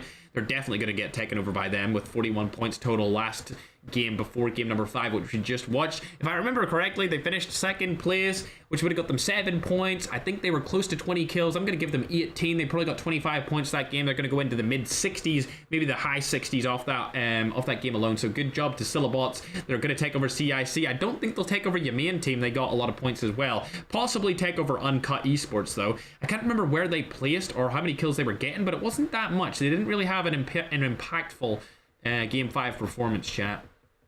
Didn't really have an impactful Game 5 performance at all. But that's going to be it for game number 5. Remember, we do have 2 more games, and it looks like the majority of players are staying in, which is a good job from them because it means they won't get banned and they'll be able to play in the Champions Cup, which is next week, of course. We got 2 more games to go. I would say the Ultra are probably still in the lead here. And they didn't get too many kills and not that good of a position, but they were just so far ahead of Legendary that I think they're still going to hold out on top. They've been on top since game 1 with a 36 point performance from the first game. I believe a majority of those players are from Iran, so they're performing very well here. Fury, like I said, 75 points after that game. They're probably going to go down the scoreboard. Legendary are going to take them up, and possibly your main team, depending on how many points they got there. They only need 25 points to take over them. Secure their spot in the sudden death. I think that's highly likely that your main team go in as the first African team, which are majority African players getting into the sudden death qualifier if they're able to maintain where they are right now. Iran Royalty, I'm not really sure where they placed, and Tango Fee. They had an okay game. Nothing crazy on the way of them. I'm interested to see where Asinto actually end up here because they should go into the top 10 leaderboard. I don't know where they will be situated though. G1 did make it into the late game as well, but they didn't really have that many kills, and I think they finished around like 6th or 7th, so they didn't actually get any more placement points for being in that situation. Jamis Crawford saying, bring creator bundles back. Unfortunately, Jamis are never going to come back. It's not my decision. I wish I could bring my bundle back into the game, but they're just never going to come in, back in. No hackers so far today, Spikes. We are on a very close watch, though. You guys know that my team loves to watch over everyone. Bertram, what's up, man? Welcome to the stream. Razox, how you doing, brother? We are in a very close... I guess we're watching them with close eyes. There are a couple of sus people, I'm not going to lie, but so far nobody has been caught out for these qualifiers. We're watching every single team as closely as we can. We're ready, almost ready to get into the next game. It will be game number 6. This will be the second to last game. What's up, Hellboy? How are you doing on YouTube, man? Appreciate you stopping by the stream, brother. Oh, that water feels good for me, broski.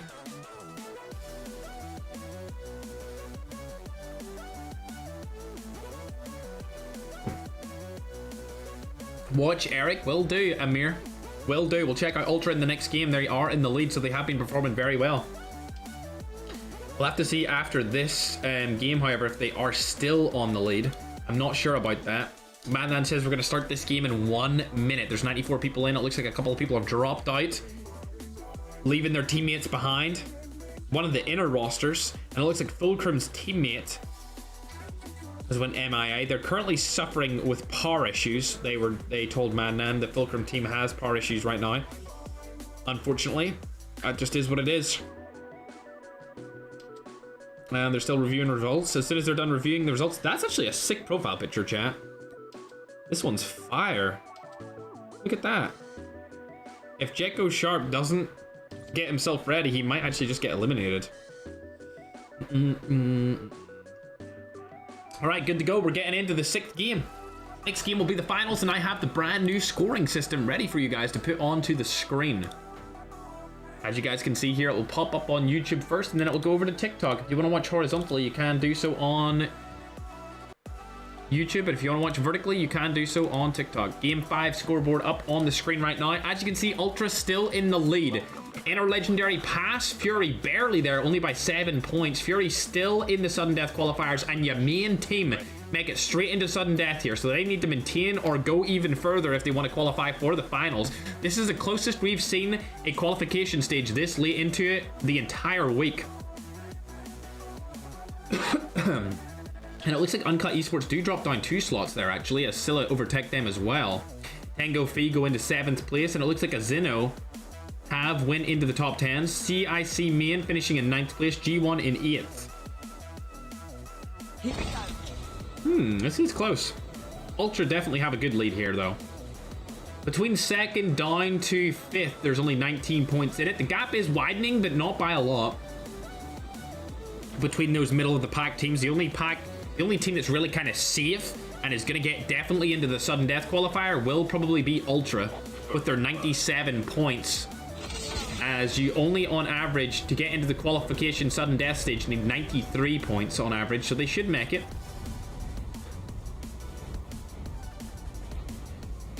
Inner Legendary, on the other hand, are not safe at all. Either our Fury, main team, Scylla, Uncut, even Tango might be able to push their way up into the sudden death if they have a solid game. We've seen them have a solid game before. Eternity Supra take down a player. These guys are struggling terribly today. They're really needing a back-to-back win situation here with 20 kills plus minimum, as they aren't even on 45 points. I hailed them as being probably like the 3rd best team in this qualification at the start of the round in game number 1, and they have been disastrous ever since. Probably the most embarrassing performance we've seen from any team so far in the qualifiers. Just not up there at the tippity top, as Fulcrum is going to get knocked right here along with Enti. Oh no, Supra. You do not want to die this early into this round. It's game number 6, ladies and gentlemen. They have this game and 1 more left. This will be the decider. Shots go down, Supra gets turned on, LOL. It's Arculio here. Oh, he's been spotted. He might die. Yes, he does. King Jutsu gets a retaliation kill, and he's going to get knocked as well. From the side. Tags are going to come in. There's only 1 more player alive, and it is Dusty. Is he going to try and go for this aggressive play here? It looks like he is. And he might end up dying because of it. Shots go down. He's 1 shot. Dusty trying to make a heroic play, and it's not going the way of him. 3 kills on the board here so far for Eternity. If they die now, though, their chances of qualifying are completely over, and they will just have to do a humiliation ritual in game number 7. So they need to make sure that Dusty stays alive here. Does find another plate, which is great. 2 of their teammates are still alive here, just knocked, as Ross is getting revived and has came down through the flight. I would argue that Dusty just needs to get them on the revive flight and not even go for the res, in my opinion. And he probably should have went for it already, but Julio is down there now. He has landed in, so now it's going to be even harder. The smoke bomber, or the smoke, does come in. He waits for both of them. This is not good. He needs to stay alive for as long as possible here. Now he has 20 seconds to survive. Dusty needs to stay alive for 20 seconds here to get his teammates back into the action. Does spot a lot of players over here. Terrible spot to be in for Dusty. Shotgun does go down. He gets the 1 pump straight to the dome onto TR easy. He just needs to stay alive for a little bit longer here to get one of his teammates back in the action. Shotgun does go down again. He doesn't land the shot, and unfortunately he does not confirm the revival flight, so they're going to have to do a humiliation ritual going into game number 7, where they will definitely not qualify for the sudden death or the finals, but will have to play that last game if they want to have a chance of even being participants in the Champions Cup, which will be next week. As we spawn on over to Eric, people have told me to watch him. They have 3 kills on the board. It's Majesty getting all of them so far. Marid also being able to get kills onto another player. But it looks like they're having a slow start here. Nobody around them here over on the Frigid Wetland. They also have a helicopter to get into zone. Speaking of players who are in fights, however, it looks like Salam has gotten 2 kills on to another opposing team. There is a lot of people around him as well. 2 different teams. 2 kills total for the team of Yamin. Remember, these guys are in contention to qualify here. Not only qualify for the sudden death, but actually the finals if they have 2 solid games. Unfortunately, it looks like Fury is falling flat on their face again, ladies and gentlemen. They only have 1 player left, and it looks like they're going to die again. Oh my god, Fury are out once more. They're going to end that game with 0 kills, sticking at 75 points. Inner Fury have been taken out. Now that gives Syllable, Uncut Esports, and Yamin a easy right into sudden death if they can just have a solid performance in this game, as Inner Fury are going to be fighting in the middle of the pack come game 7 to secure their sudden death. They went from the tippity top of the mountain, and now they're dropping off of qualification possibilities in sudden death here. Salam and Team Aegon still alive here. Yamin. Oh, Overpower Esport has spotted Aegon. He's going to probably die here because of that EMP drone. Super annoying to go against one of those when you're trying to run in. It's kind of like Trapmaster. It slows you down. And you guys know as good as I that something like a Trapmaster slowing you down or an EMP can be the difference between life or death, ladies and gentlemen. Can be the difference indeed. Aegon gets out of the situation, but Config 1 does get knocked, and I believe that's uncut. Would I be right in saying... No, it's not. Wait, let me find them. Where are you, Uncut? Oh, it is. It is Uncut Esports. These guys are right below all of these teams with 60 points right now. Overpower is also there. These guys aren't really in contention right now. They're kind of one of these lackluster teams that are out of the top 10. Not really up to much, just griefing other qualifying teams.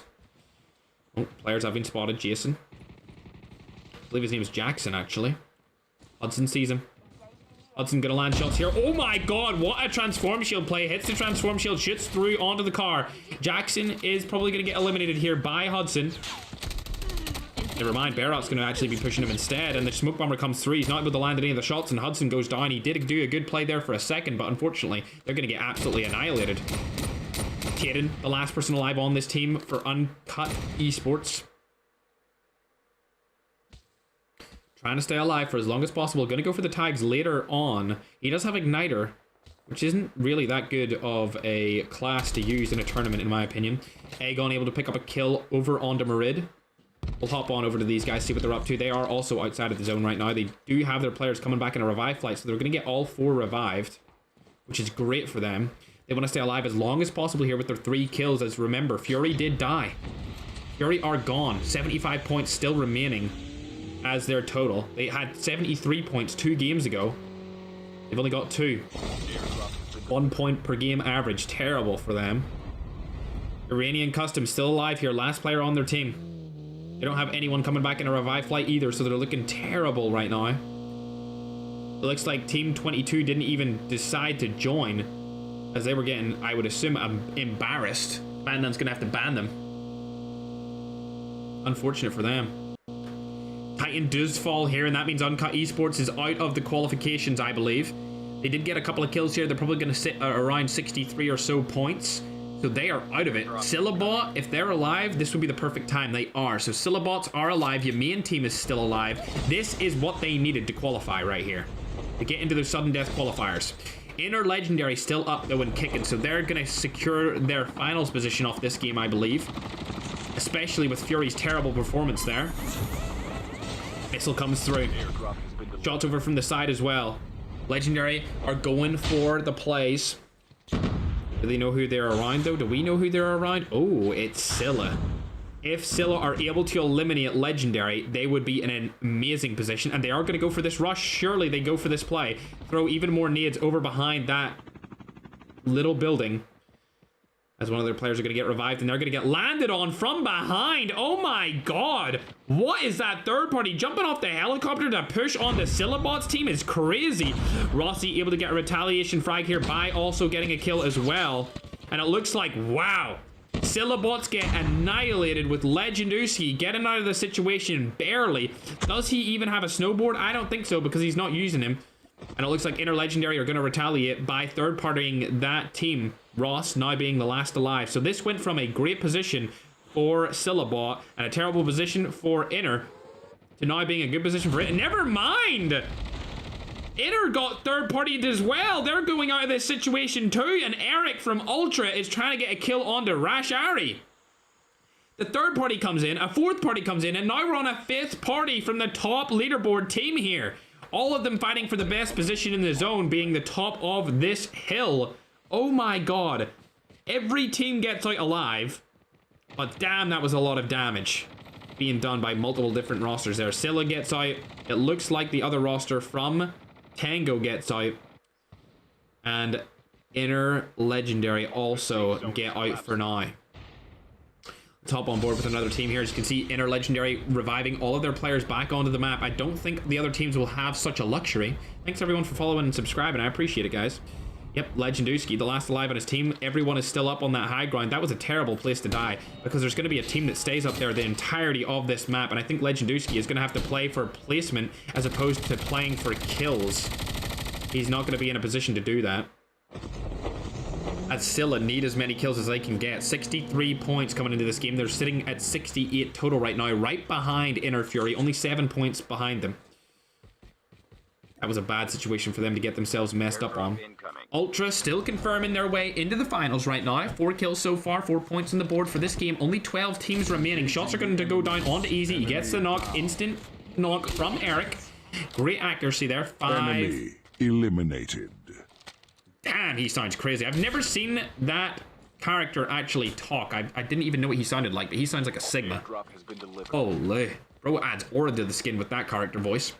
I can't say the same about myself because they didn't let me do custom character lines, unfortunately. That would be pretty sick if I did, though. Not gonna lie. Inner Legendary sniping over across at Eric here. He's trying to do a retaliation snipe back onto them. I don't think that they should really trade here. It's not really worth it for them. Overpower still have 4 players alive. These guys seem to always have 4 players alive into the end game, but they just don't have the firepower to make it work. So their strats are there. The strategies are on board with them, but their mechanics and their gun skill are just not up to par with the best players in this qualifier. Ross Kidd staying alive for now. His entire team is going to be dead here. It's going to be down to these 3 teams. Look at this. 3 of these teams only have 1 player alive. Luckily, Broken Bay is able to get 2 of their players back, but Legenduski looking for a frag here, a play to be made.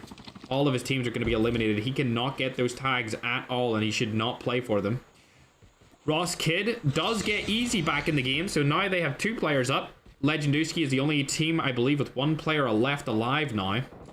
He is indeed. 12 teams still up. No teams getting placement points so far. Matador gets knocked from the side, and it looks like Salam is also going to get traded onto. Config getting shot from the back here. Config 4 might die, and it looks like Teve didn't even help him out there. He could have taken him down. Matador gets full killed. 10 kills on the board from Legendary here. They're looking very good, looking like they're securing their spot into the finals. Aegon also going to get back Salam right now. They only have 4 kills, however, being your main team. Oh no, the third party is going to come through here by Ultra. They only have 3 players up. This is going to be bad. Inner Legendary will be in a spot to confirm a third party as well. Oh no, this is not what you want. They have 1 smoke bomber player, but he's focused on the wrong way, and the smoke bomber is actually going to cause them to choke this. They need to get out of this situation. Config, please run away for as fast as you humanly can.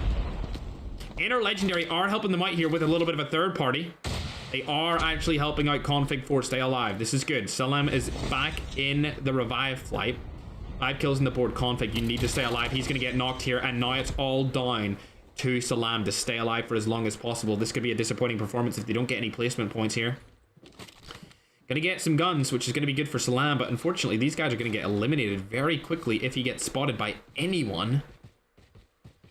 Inner still alive with 4 of their players up. The third party did come through here, but they didn't really utilize it that well. At least one of their players that were contesting them in the leaderboards does get dropped. Ultra are still on a solid position here to take them down with that third party. And it looks like AZ, speaking of third parties, might jump out of this helicopter right on top of Inner Legendary. They're going to actually drop out on top of the hill right across the road from Eric. Shots are going to go down with the sniper. None of them are going to hit. Inner Legendary also around in the mix. Majesty is able to knock AZ LALM. The safe zone is collapsing. Going over to Salam. Remember, your main team is in contention to qualify into the sudden deaths here. They just need to stay alive for as long as possible. Still no placement points available for them. And it looks like the other teams who were getting knocked and full killed have revived the majority of their teammates. Legenduski, unfortunately, is still solo, not able to do anything in the way of reviving his teammates because of that zone pull. It looks like he might go for a hoverbike kill. No, he's not going to go for it just yet. He's just trying to stay alive, I believe. Away from as many teams as possible. Still no placement points. There's still 11 teams alive here this late in the game. Look how small this circle is with 11 teams up. Eric able to secure a kill. Let's hop on board with him and see where he's chilling. They do have 8 kills total. It's Inner. Inner trying to make the fight be known here, and I think they're going to rotate out of this situation. Eric get the full kill onto one of the last Inner players, and now it's all down to Shin. He's the last up for the Inner Legendary roster. He's trying to secure some sort of placement points. It looks like Teve is actually also back here, but he's outside of the zone with a hoverbike. Getting a revive flighted back in. He does have a war machine and an FHJ. This is an interesting combination of guns. That's what happens when you get revive flighted in so late. Salam's still alive. He might get ran over by the hoverbike here. Teve is looking right at him. Teve can't really do anything though. Oh my god, you could kill him right now, Salam, if you just take the shots right onto him. Diego, thanks very much for the travel with you, bro. Eric looking right at him. War Machine's gonna come down here. He's gonna land the shots. He is gonna land the shots, but he does get knocked down pretty much by himself. He just blew himself up randomly. Salam outside of the zone here, doing a lot of work actually, staying alive here.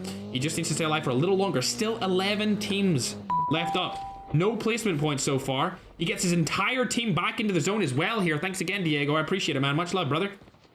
The entirety of the roster for your main team is back, and they might out-survive Inner team if Shin does go down here. Salim needs to get into this zone. It's going to start ticking for a lot. It's ticking for 2, and it might start ticking for more. No, it's not. He's going to get in barely here with 1 HP. Yes, he dies outside of the zone. Whoever was driving that car just got him killed. They need to pick him back up. If they want to win this game, they need to pick him back up right now. Thanks very much, Diego, for the train as well, broski. I appreciate it. Need to pick him back up, Aegon. You know you need to. And they don't have much time to work with here. They have 39 seconds to go over here, pick him up, throw a smoke down, get him revived, get his heals back up, and make this a 4-man push into the end game. Diego with another galaxy. Thank you very much, man. Very generous of you. AZ have spotted some of their teammates right here, and they need to get into the zone. Do they still have the car? No, they don't. The car has been exploded off that knock onto Salam, as they need to rotate back, and they're now wondering, should they rotate up here, or should they go straight through AZ? And it's looking like rotating up this way would actually be far more beneficial for them to go through the middle of the map, which is quite surprising. You wouldn't actually think that. Keep in mind, there's still 10 people alive in, or 10 different teams alive in this zone. Look how small this zone is. I can't even see where anything is because there's so many people still alive. So many different teams, and finally Uzi dies, and now there's a single-digit amount of teams left alive. Inner Shin still alive now. OP trying to make themselves known in this game with 11 kills. This is probably their best performance so far, especially if they can stay alive into the late game. We're coming into that right now, and it looks like Ultra are still performing very well as alongside the Yamin team. Yamin trying to rotate into the zone from the middle. They do get all 4 of their guys into it for now, but now they're going to be fighting for lots of different positional powers. Aegon leading the way. Shin over to their side from Legendary Inner. They need to start dropping class abilities. I'm talking about smokes. I'm talking about the bombers. Who is their smoke bomber? It is Aegon is their smoke bomber. Dots go down with an SMRS. Not going to land any of them. The smoke bomber is going to need to come through here, and he doesn't have it yet. Go up the left side of this zone. Oh my god, he's going in the right. That's the worst place to go. It's only Inner from the left. Only one of their players are left over there. Is he going to get up here? Aegon needs to throw that smoke bomber down. That was a bad smoke bomber placement, chat. That was a bad one, but it looks like nobody's targeting him for now, so he stays alive for a little bit longer, and so does Inner Shin. All of these players trying to secure their qualification in. There's a lot of different teams that could qualify here, as Xeno has just reached the top 10 after last game, and now they're going in to try and qualify for the sudden death off this game. Shin, definitely the MVP performance here from him in this game. Has stayed alive for so long, getting placement points and kills. 12 kills on the board for their team. However, I would love to see Yamin actually secure the win here. They have the best position in the zone with the high ground, but it looks like Overpower are going to target them, and they're not looking that way. This is not good. You need to turn around here. You need to turn around and focus on Overpower. They're right beside you. SMRS goes down. Salam gets a knock onto Jackson, but the EMP drone has been pushed down, and the smoke bomber is choked again from Aegon. Somebody needs to shoot that EMP drone. What are you doing? Finally, Aegon takes it, but while he's doing it, he chokes a smoke bomber and drops down the hill. This could go for a flank, though. He could get a flank play onto the Overpower player. from the side. They do have all 4 alive for now, and it looks like Yamin is going for the flank play. Yes, they are. Nervous is going to get dropped here from Aegon straight off the bat, and it looks like they need to push at the same time. Salam is also over by the side. Config 1 is on the bottom as well. They've all opted from the bottom push. Salam does get knocked here. Trades are coming through, and Jackson's going to kill him from behind, and it looks like Config 1 is the last alive on top of this hill. He's going to go ahead and die in the 5th place position as OP overpower them, just like their name suggests. Bernat last alive on the team, and it looks like it might go in the way of Asino. Never mind, Asino get dropped outside of the zone, and now it's all down to Tango at the last Latin American roster. Ultra still have a player alive here as well. And is Legendary up? They are. Legendary come in very late into the zone. Have spotted another player here. Shots are going to go down onto him. This is a 1v3 situation. The inner Shin could possibly win. He's spotted OP Bernat over on the side. He could land a couple of DLQ shots on him. Bam! Straight to the head. Bernat gets knocked, and Shin secures them another spot, and another snipe goes down here onto Ross. Can he heal himself up and secure a victory off this solo clutch? That's the question everyone wants to know the answer to. It's probably not going to happen, unfortunately. He does not have the zone advantage. Boom, gets a knock onto this. Now making it a 1v2. If he had any more nades left, he could possibly do this, but I don't think it's going to be a possibility. I'm not sure if Shin has what it takes to clutch this up. He spots one. Spots the second here. Julio. The shots go down. He's able to take off one. Can he get the second guy? Turns on him here. No! Inner Shin almost does a solo clutch to wrap up that game. Legendary. What a performance there from Shin from Inner Legendary. Unbelievable game. He's going to be able to get a couple of more kills to end off that game at a 2nd place finish. Super good performance there from Shin to clutch out and close up their qualification spot. I think these guys are pretty much guaranteed in now, thanks to Shin off of that Game 6 performance alone. Not that many kills coming in the side of this team, which is quite disappointing because they did win the game. They only got 11 kills. Team number 9, you guys know them as Tango. They will go up the leaderboards right here. As you've seen, they were already in 7th place. However, with that dismal amount of kills, they're not going to go up too far. With 75 points total, they're going to be tied with Inner Fury. I believe Inner Fury didn't get any kills this game, or maybe they got 2 and went to 77 points. I'm not quite sure. But Tango are going to be right alongside them. And now Inner Fury, Tango, your main team, Syllabot, and Uncut are all going to be side by side going into this last game of who's going to qualify into the sudden deaths tomorrow. I believe that Legendary Inner have secured their spot with a 21-point performance there, blasting them up over 100 points into 103 points total from Legendary. As we actually look over onto the Team 3, which is Ultra, they finished 3rd. They're Team 17. They got 17 kills that game, and with a total of 22 points. They're going to definitely secure their 1st place spot so far, being able to end up with 119 points going into Game 7, which will be the next game. The leaderboards that you're seeing on screen right now are after Game 5. I'm just adding up Game 6 total points onto them currently. And we will get a graphic updated for you guys as soon as the Game 7 final game starts. Fury, let's actually check them out. Where did they finish? Let's get confirmation of what they did this game. Inner Fury, 0 kills, 0 points. 21st place. They're going to finish with 75 points after that game, and it is going to be a wild goose chase going into game number 7 here. If we hop on board with Aegon and his roster, they are able to get 7 kills and a 5th place finish, which is going to give them about 10 points total. So they're sitting at 81. They're currently the top sudden death team. If we go to find Syllabot, they had a different disappointing performance here as well. No placement points for them. They do get 5 points total, which means they're on 68, just behind Inner Fury. And they're going to be battling it out. If we look for Uncut, however, I think they died a little bit early as well. Uncut did. Tango are going to move up right beside them. So there is about, I would say there's probably 4 or 5 teams right beside each other on the leaderboards when we get these updated going into game number 7 of who's going to get into the sudden death qualifiers. I think the Inner Legendary and Ultra have pretty much guaranteed themselves. I think the Ultra are mostly Iranian. I'm not sure where Legendary are from. And maybe you guys in the chat could let me know, but I'm pretty sure Ultra are dominated by Iranian players, so congratulations to them. Showing out for their country. It's going to be the first time that that country has qualified at 1st place for any of these tournaments, so a very solid performance from Ultra. Inner Legendary, I think they're from the same area of the world. I'm not too sure. I think they're Middle Eastern. But Fury, disappointing from them. And then your main team are going to be right up there in 3rd place after that game. So great stuff from the Africans as well, chat. Great stuff from the Africans also. But this is going to be the last game. We're going to see, will Africa survive? Will Iran get in as a double up team? And will any other people qualify from different regions like Latin America, Asia, Oceania, or even Europe? We'll have to wait and see. Yo, Diego, thanks for the 5 gifted subs over on TikTok, man. I just seen them pop up on my screen. Thank you very much, brother.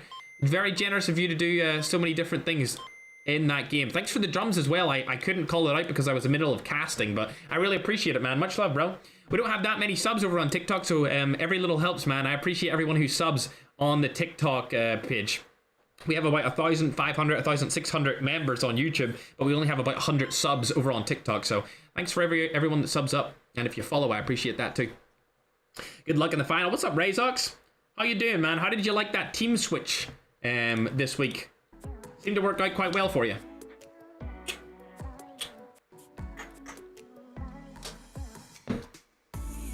If you want to join, all you need to do is join the Discord chat for the next week's season, which will start on Monday. I would love to negotiate with COD-M some sort of way where we can host like one big tournament a month, and the big tournament a month is like lots of qualifiers to get in, and then at the end of the month we have the big event and it's like $10,000. I would love to do that, so it's kind of like a league, like a quote-unquote Ferg league once a month would be phenomenal. I will definitely be discussing that with them once Activision are back from their Christmas break. Pro COD-M, thanks for becoming a subscriber, man. He did an auto renewal, and this is his 2nd month, I believe. Oh, actually, wait, it's your first month, but it auto renews. Interesting, Pro. I've never seen that before. You're the first. Congratulations, bro. You're the first over on TikTok, man. Never seen that before. Again, thank you, Diego, for the 5,000 coins, brother. This is the last match, chat. This is game number 7, and I'm about to put the game number 6 overall scores on your screen on YouTube and TikTok. And I'm gonna put it over on YouTube real quick. There you go. And TikTok, you're gonna get the scores updated on your screen as well. Oh my god, what was that? Ooh, Leon the Lion, brother! Hell yeah, you gaming. Thanks very much, man. Holy. Now we're talking, broski. Hell yeah, Leon the Lion, 4,888 coins. Thanks very much, man. That's one of my favorites. I love the lion. I love the lions and the kittens, man. And Leon the Kitten is up there, bro. He's up there with my favorite ones. There was one a guy called VJ Sundra did, and I can't remember what it was, but it was so good. I just haven't seen it. He's the only person that's ever given it to me, and it was like expensive, like super expensive gift. I don't really often get expensive gifts, so I really appreciate it. I'm not really known as like a TikTok streamer. I'm more of a YouTuber, so appreciate you guys gifting on me, man. All right, so Madnan confirmed that Madnan, can you give me the name of the team? Can you give me the name?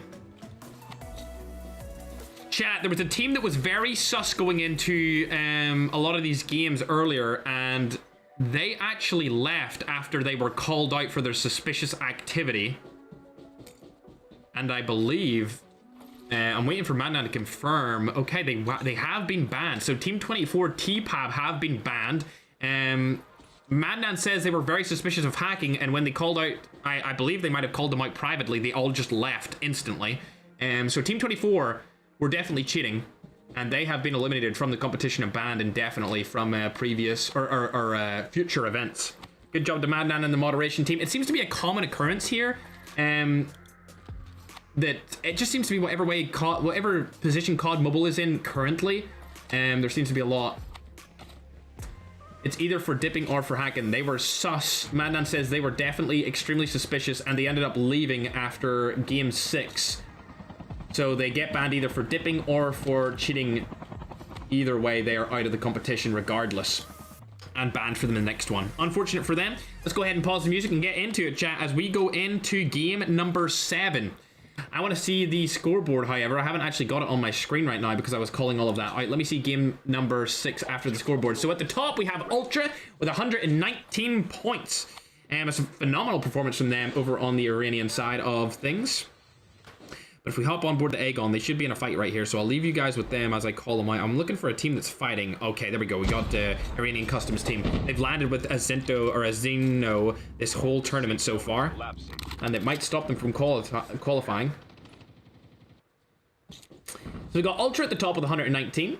Inner Legendary with 103. Then Yamin have moved up to third place, like I said, with 81. Inner Fury still at 75, tied with Tango Fee. Inner Fury may get kicked out of the competition here over their lackluster 2 last games. And Scylla Bots have moved into 6th, Uncut, or 7th. And it looks like from 7th to, I would say, 3rd are pretty much in the firing line for not qualifying at all.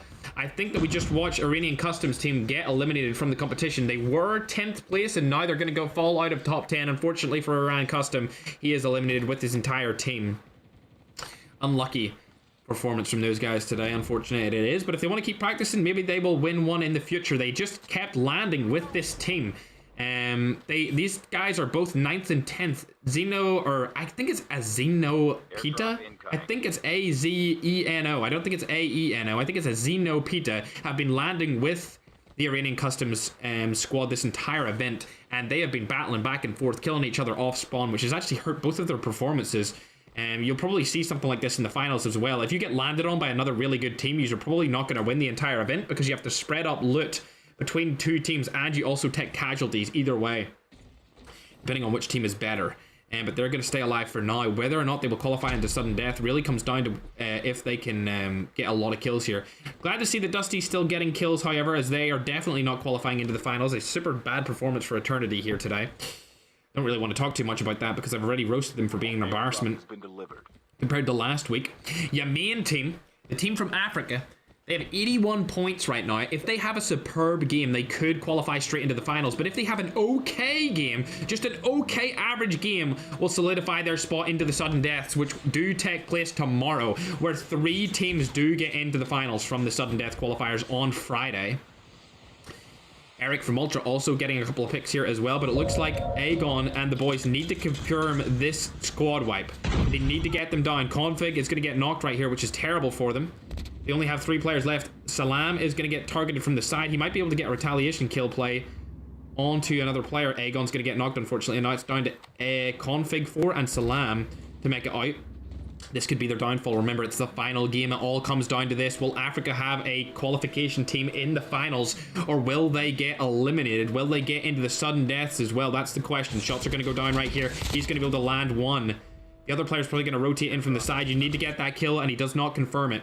Config 4, the last player alive on this team. Terrible play there by Salam. He should have got that kill confirmed. And now a 1v4 situation. Config trying to stay alive. I'm not going to spoil his spot because they're probably going to stream snipe where he is. So we're going to leave him. We'll see him on the kill feed if he dies or if he stays alive. And or if he gets his teammates back. I just don't want to ruin their final game because I know that a lot of different teams will watch the stream to find out where he is, especially as they are right around the corner from qualifying. As we go on to inner, we can see that one of the players they've just walked past is still in that house. Airdrop has been delivered. Airdrop has been delivered. Let me see. Airdrop has been delivered. Yep, Uzi is still over there. He's not really got a chance to qualify, unfortunately, though, so he's just trying to stay alive for no reason. Samoa is also over here. It looks like a third party is going to probably come over onto the side of Inner Fury. And it is over par. These guys have did decently in certain games, but they are not consistent enough to even be in the top 10 overall. We've seen them get to late games, but they don't get enough kills confirmed for them to really do serious damage. Remember, there is a Latin American team, an African team, Iranian teams, and also European teams up for qualification grabbers here. All of them in the mix. As it looks like Ames is probably going to get shot at from the side, possibly. Never mind, his teammate's going to get knocked instead of him. Surprising, to say the least. 4 players right beside him. Smoke bomber should be used here to go into that house and take out a lot of different players. Unfortunately, it's not going to be able to be done, and he's going to get shot from the side right now, and I think that's going to be all she wrote almost for that team. They only have 1 guy alive. No, 2 guys alive. Oh, luckily they got Chiz back in a revive flight as well, but he's going to go down here. Transform shield drops. He's able to get that full kill onto one of them, but unfortunately it leaves the other 2 players on Fury last alive. Massa is playing for the fight here, however, as it looks like it'd be a 2v2. Shot's going to go down. He gets a couple of shots onto him. Bernard Bernat, shots go down. Transform shield is there to save him from any shots coming from the way of the back. And it looks like Nervous is the last person alive. He's definitely nervous at this point. Trying to stay alive for as long as possible. He's definitely healing up right now. Ali needs to help Massa if he wants to stand a chance of doing anything here. Shots go down, and that's going to be all she wrote from Overpower. They are eliminated from the competition, and they are not going to make it into the sudden death or the finals on Friday or Saturday. Scanned successfully. Inner Fury still struggling. Return to the battle when the next revive. 5 kills on the board. They're going to get all 4 of their teammates back up. A lot of early deaths here. Only 37 people left alive in the competition. So it really is going to all come down to these placement points, along with the kills. Legendary pretty much securing their way into the finals here. Main is in a terrible spot as these guys are still trying to find him. I'm definitely not staying on that POV because I know those guys are stream sniping him right now and I want to give him the best possible shot at qualifying. Remember, these guys have 81 points. They just need a decent game to qualify here as they are 6 points ahead. This is the final game. This is game 7. It all comes down to this. And if they want a chance to qualify into the sudden death or the finals, they need to do it right now with Config Force being the last alive on the team. Xeno still have 4 alive as well. They're basically down at the bottom of the scoreboard. But if they had a really good performance, like a 30 kill win, they would be able to qualify into sudden death. Half of the teams are Looks like Config 4 is going to die outside of the zone. And your main team, I don't know how many points they got for that game. And they are definitely in a bad spot here after that. They're at least at 82 points total. But honestly, that's a very difficult situation for the entire continent of Africa right there. We'll have to see once we get the scoreboard back up after the game if they did enough to survive. I'm not sure if they have, though, as Inner Fury are right on their tail, and so are Tango Fee. Tango Fee is team number 9. Oh my god, 20 kills off the bat. I think Tango Fee are definitely going to overtake them. So many points here from them. 20 kills. That's really all they needed. They just needed another 20-point performance, and they've already got it. Now they're going to start getting qualification points as well, with Bai being revived into the game. Tango Fee are looking like they're going to make it even, not only to the sudden deaths, but might even make it straight to the finals if they're able to pass up Legendary here with that amount of kills. They're already up to 95 points this early in the game, and I don't know where Legendary are. No, Legendary are only up to 107. airdrop incoming. So Tango Fee definitely could catch up to them. Now they're only 12 points behind. They could get a straight final shot here if they're able to eliminate them very early on. Along with Fury. Fury also barely ahead. They actually have just been taken over by Tango Fee. So Tango Fee's definitely in sudden death already. Definitely securing. It's whether or not Airdrop has been Inner Fury can take them out, or if Yamin can survive. But I don't think Yamin has a chance. I think they didn't get enough points here, chat. The Yamin team are going to fall to 4th place currently, and it's all down to whether or not Fury can catch them.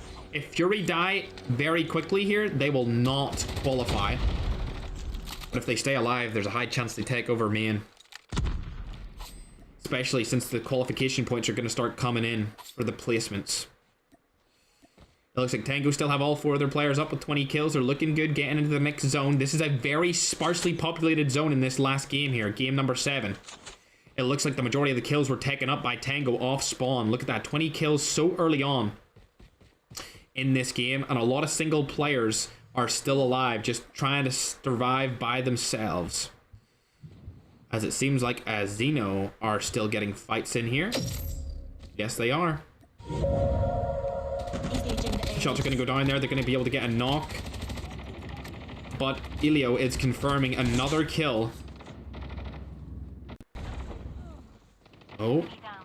A lot of shots going in right there. I want to go watch somebody else, actually. Where's Sentry? He's been knocked, so now it's all down to ALM. Had a little bit of a brain fart right there, chat, but I think ALM's going to get eliminated, and there you go. Eno, Peta are also not qualifying into the finals or sudden death qualifiers, which will be hosted tomorrow. Inner Legendary still fighting for a spot to qualify into the finals directly by staying alive. I want to see, are they still up? It's not looking like Ultra are still alive here, which means that Inner Legendary could pass them up. We didn't see too much of Ultra. They died very early on. I think they're still going to solidify their final spot, but I don't think they're going to finish first place. I think Inner Legendary are going to pass them up. The question is, where will Fury end up in all of this? Only 7 kills so far on the board for them, but they are getting 2 extra points for qualifications. It really comes down to whether or not the African team got enough kills at the start of this game to be able to qualify themselves. as Tango Fear also still getting points on the board. 14 points just on 2 players alone. 21 kills total. And then they get an extra 2 points for placement. So they're up to 23 points as a team based off kills and placement already here. But Fury are battling with them over on the other side. They have 8 kills. And it looks like they're trying to target this other team here. Inner Legendary chasing down the #1 spot. Inner Fury chasing down a qualification spot. I did say it was likely that Inner Fury and Legendary qualified. It's just not in the way that I thought it would be. I thought they would be #1 and #2. But it looks like I was proven wrong by Ultra. Another kill coming in the way of Fury here. Now up to 10. Safe zone is collapsing. Both of the inner teams performing extremely well here. And it looks like Cryptus just trying to stay alive. Get info for his team. His teammates have been revived from him. And they're over on Array.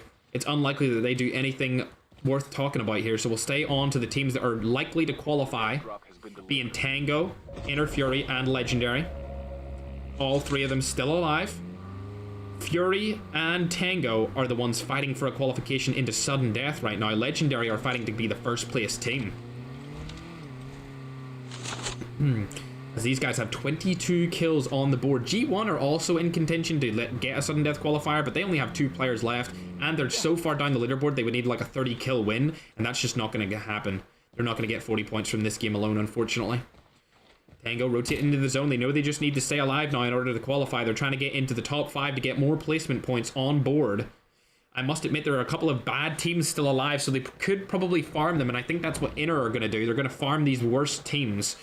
As Rossi's able to pick up another kill right here on the hands of Tango. Engaging the enemies. They are getting attacked and pushed by one of the bad teams. We haven't seen too much from these guys. They did get a knock through there, but I'm not sure if they were able to confirm that kill or if the guy did get revived. I think it was actually stolen by Missa from Fury.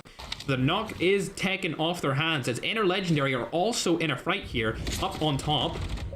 Shots are going to go down either way of both teams. Rashri is also dead. It's only down to Shin. Shots go down, but they're going to get eliminated. Inner Legendary dies early in 9th place, but they did get a lot of kills, so they might be able to pass up the #1 spot team being Ultra. However, Inner Fury still alive. Now in a battle between them and Tango. The 2 teams are trying to qualify through the sudden deaths. If either of these teams die right here, it will be consequential to their qualifications. Engaging the enemies.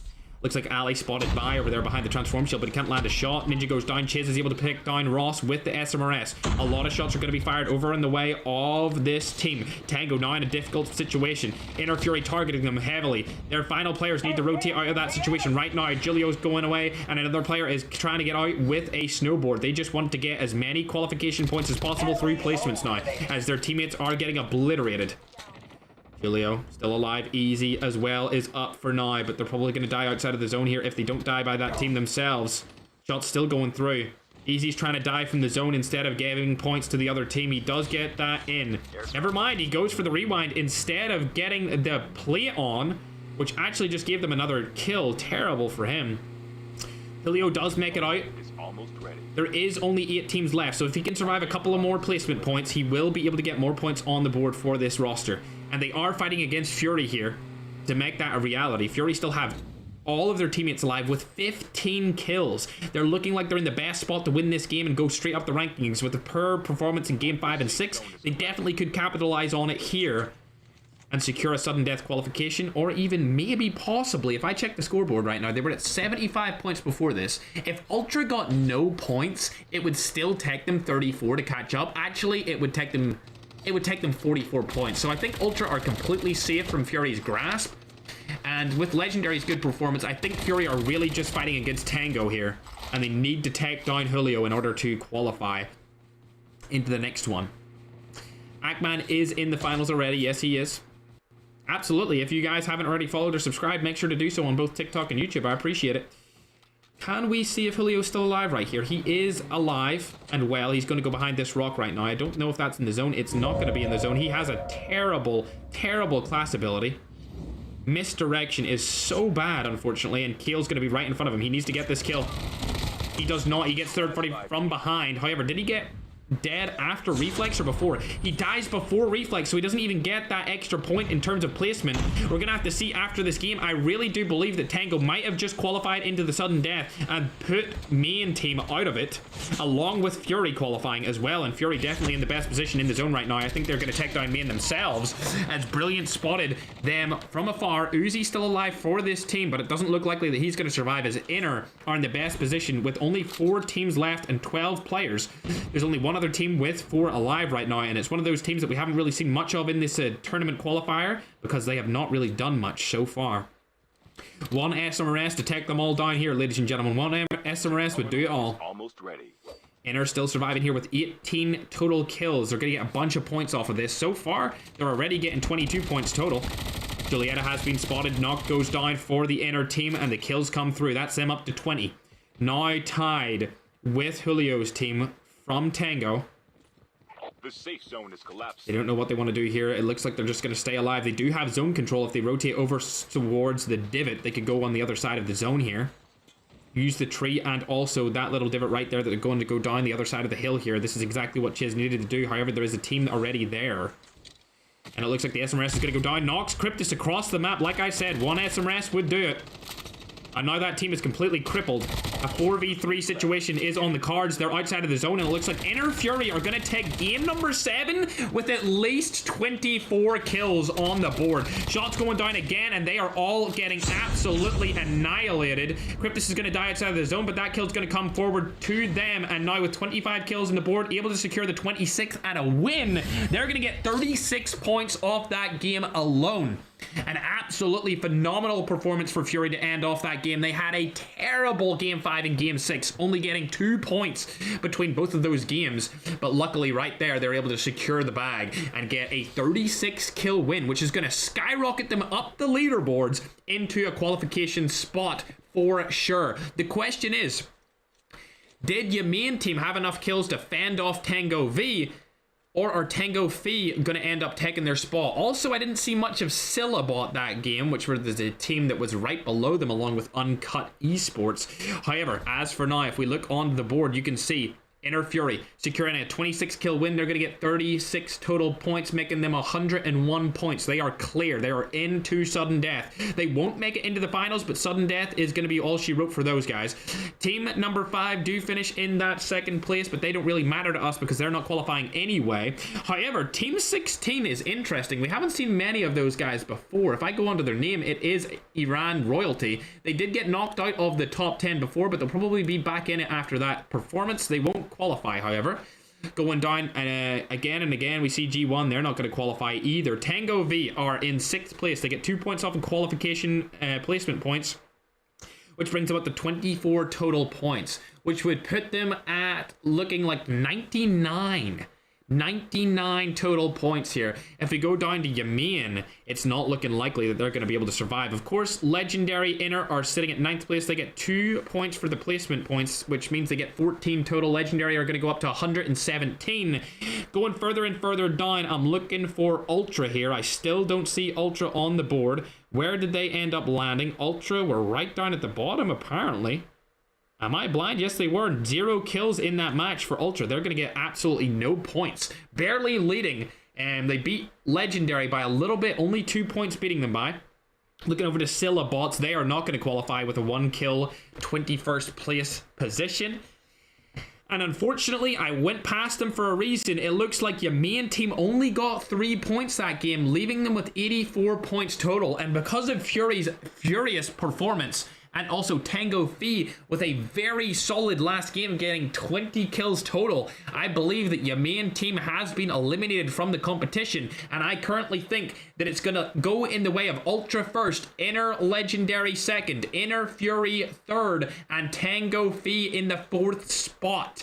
Unfortunately, your main team does not make it after a solid amount of kills and placements throughout the 7-game series. They played well, but they are going to fall again. Unfortunately, Africa has still not got a full African team through the qualifiers and into the finals. They do have some African players in the finals who are big creators, but they just don't have their own team qualifying through. into the finals. However, there has been Latin American teams, European teams, there has been Middle Eastern teams being able to qualify, and along with Garena teams being able to qualify from Asia. As of right now, however, it looks like Ultra from Iran are going to qualify along with Inner Legendary straight into the finals. So we're going to be able to see those guys on Saturday. For sure. Inner Fury are going to have to play again tomorrow along with Tango Fee. Tomorrow's sudden death qualifiers will be the hardest, the most difficult qualifiers that we've ever had, because the majority of the players are from over the past qualification stages from Monday to Thursday. I'm going to go ahead and put this on your screen right now. YouTube, you're going to probably see a qualification screen from yesterday where we looked at the other qualifiers, and then we'll put on the brand new one. TikTok, I'll just get it onto your screen whenever I can.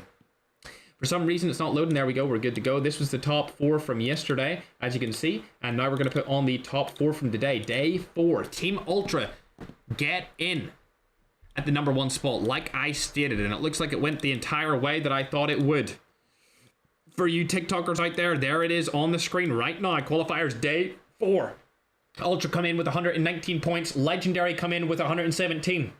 Inner Fury 111, and Tango V with 99 points qualify for the sudden death matchup tomorrow. That is the closest we've ever seen any qualification stage of any of our tournaments ever.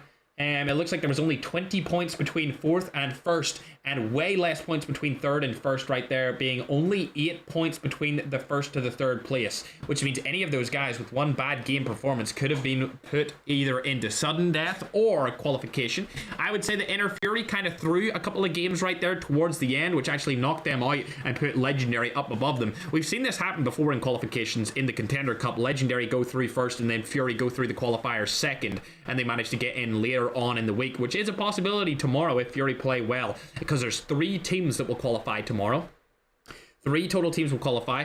As for now, however, that's going to wrap up today's qualification stream. Make sure to tune in tomorrow for the last day of qualifiers with the sudden death, which means 3 qualifying teams and 8 previous teams that finished between 3rd and 4th from the previous days, Monday through Thursday, will also be in that qualifier day, along with a bunch of different teams that haven't had the chance to play yet because they were late at registering their team. If you want, you can hit that follow button and subscribe if you're on YouTube as well. I'd really appreciate it. As for now, however, join the Discord if you want to participate or register for the Champions Cup next week.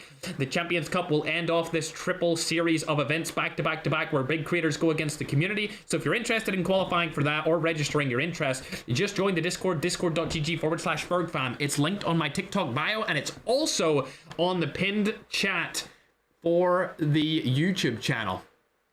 And with that being said,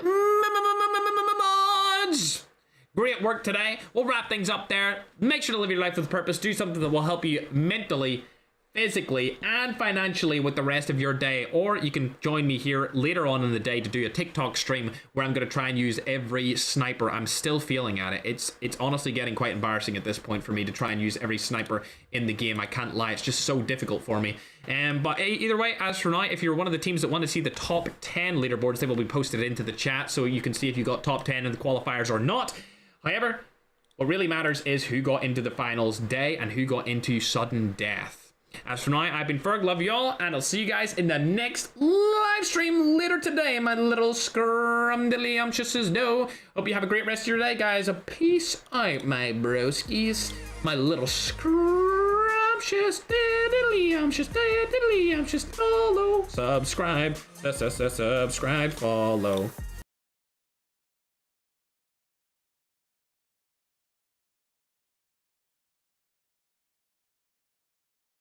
Flame hearts coming in as well. 28 flame hearts. Thank you so much.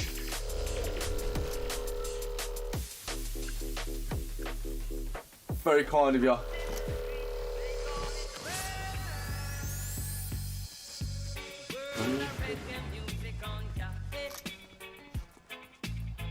Hello, someone left a little present. You on 2018 followers. I'm actually crazy.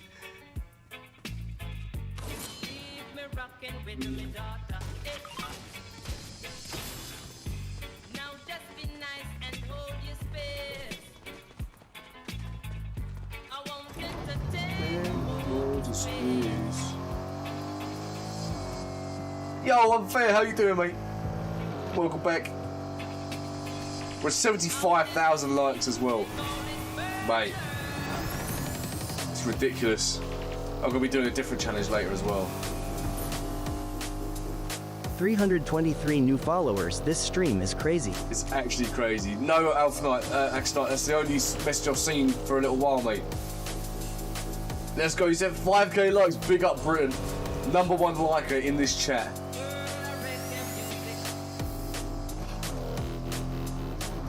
Fiddlesticks.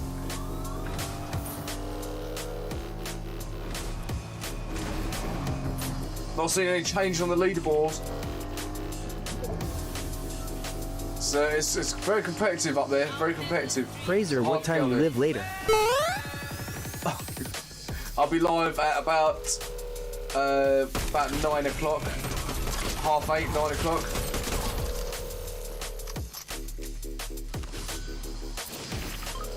The Lurder Vors is mine later. Leaderboards is yours later, yeah? Alright, we'll see about that. We'll see about that. Leaderboard.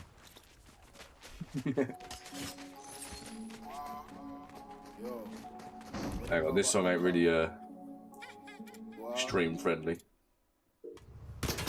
Wait a second, I'll get. That's rude. I was changing my song. Oh, sorry, I was sat in my car, so it didn't do it. Oh, hello. What does he think he's doing, huh? Stream friendly. I don't think the songs yesterday were either. Yeah. Oh, the mid-fight chug splash. Oh my god.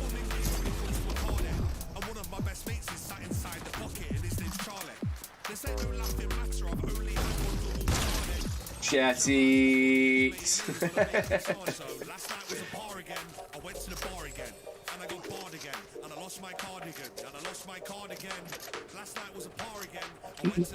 Well, I cannot believe the amount of followers. This is actually mental.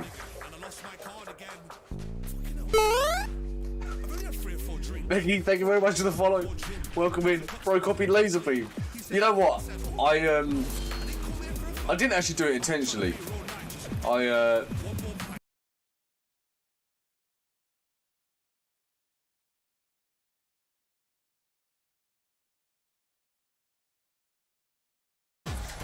Nothing, bro. You good? Yeah, man. We're good. Let's go.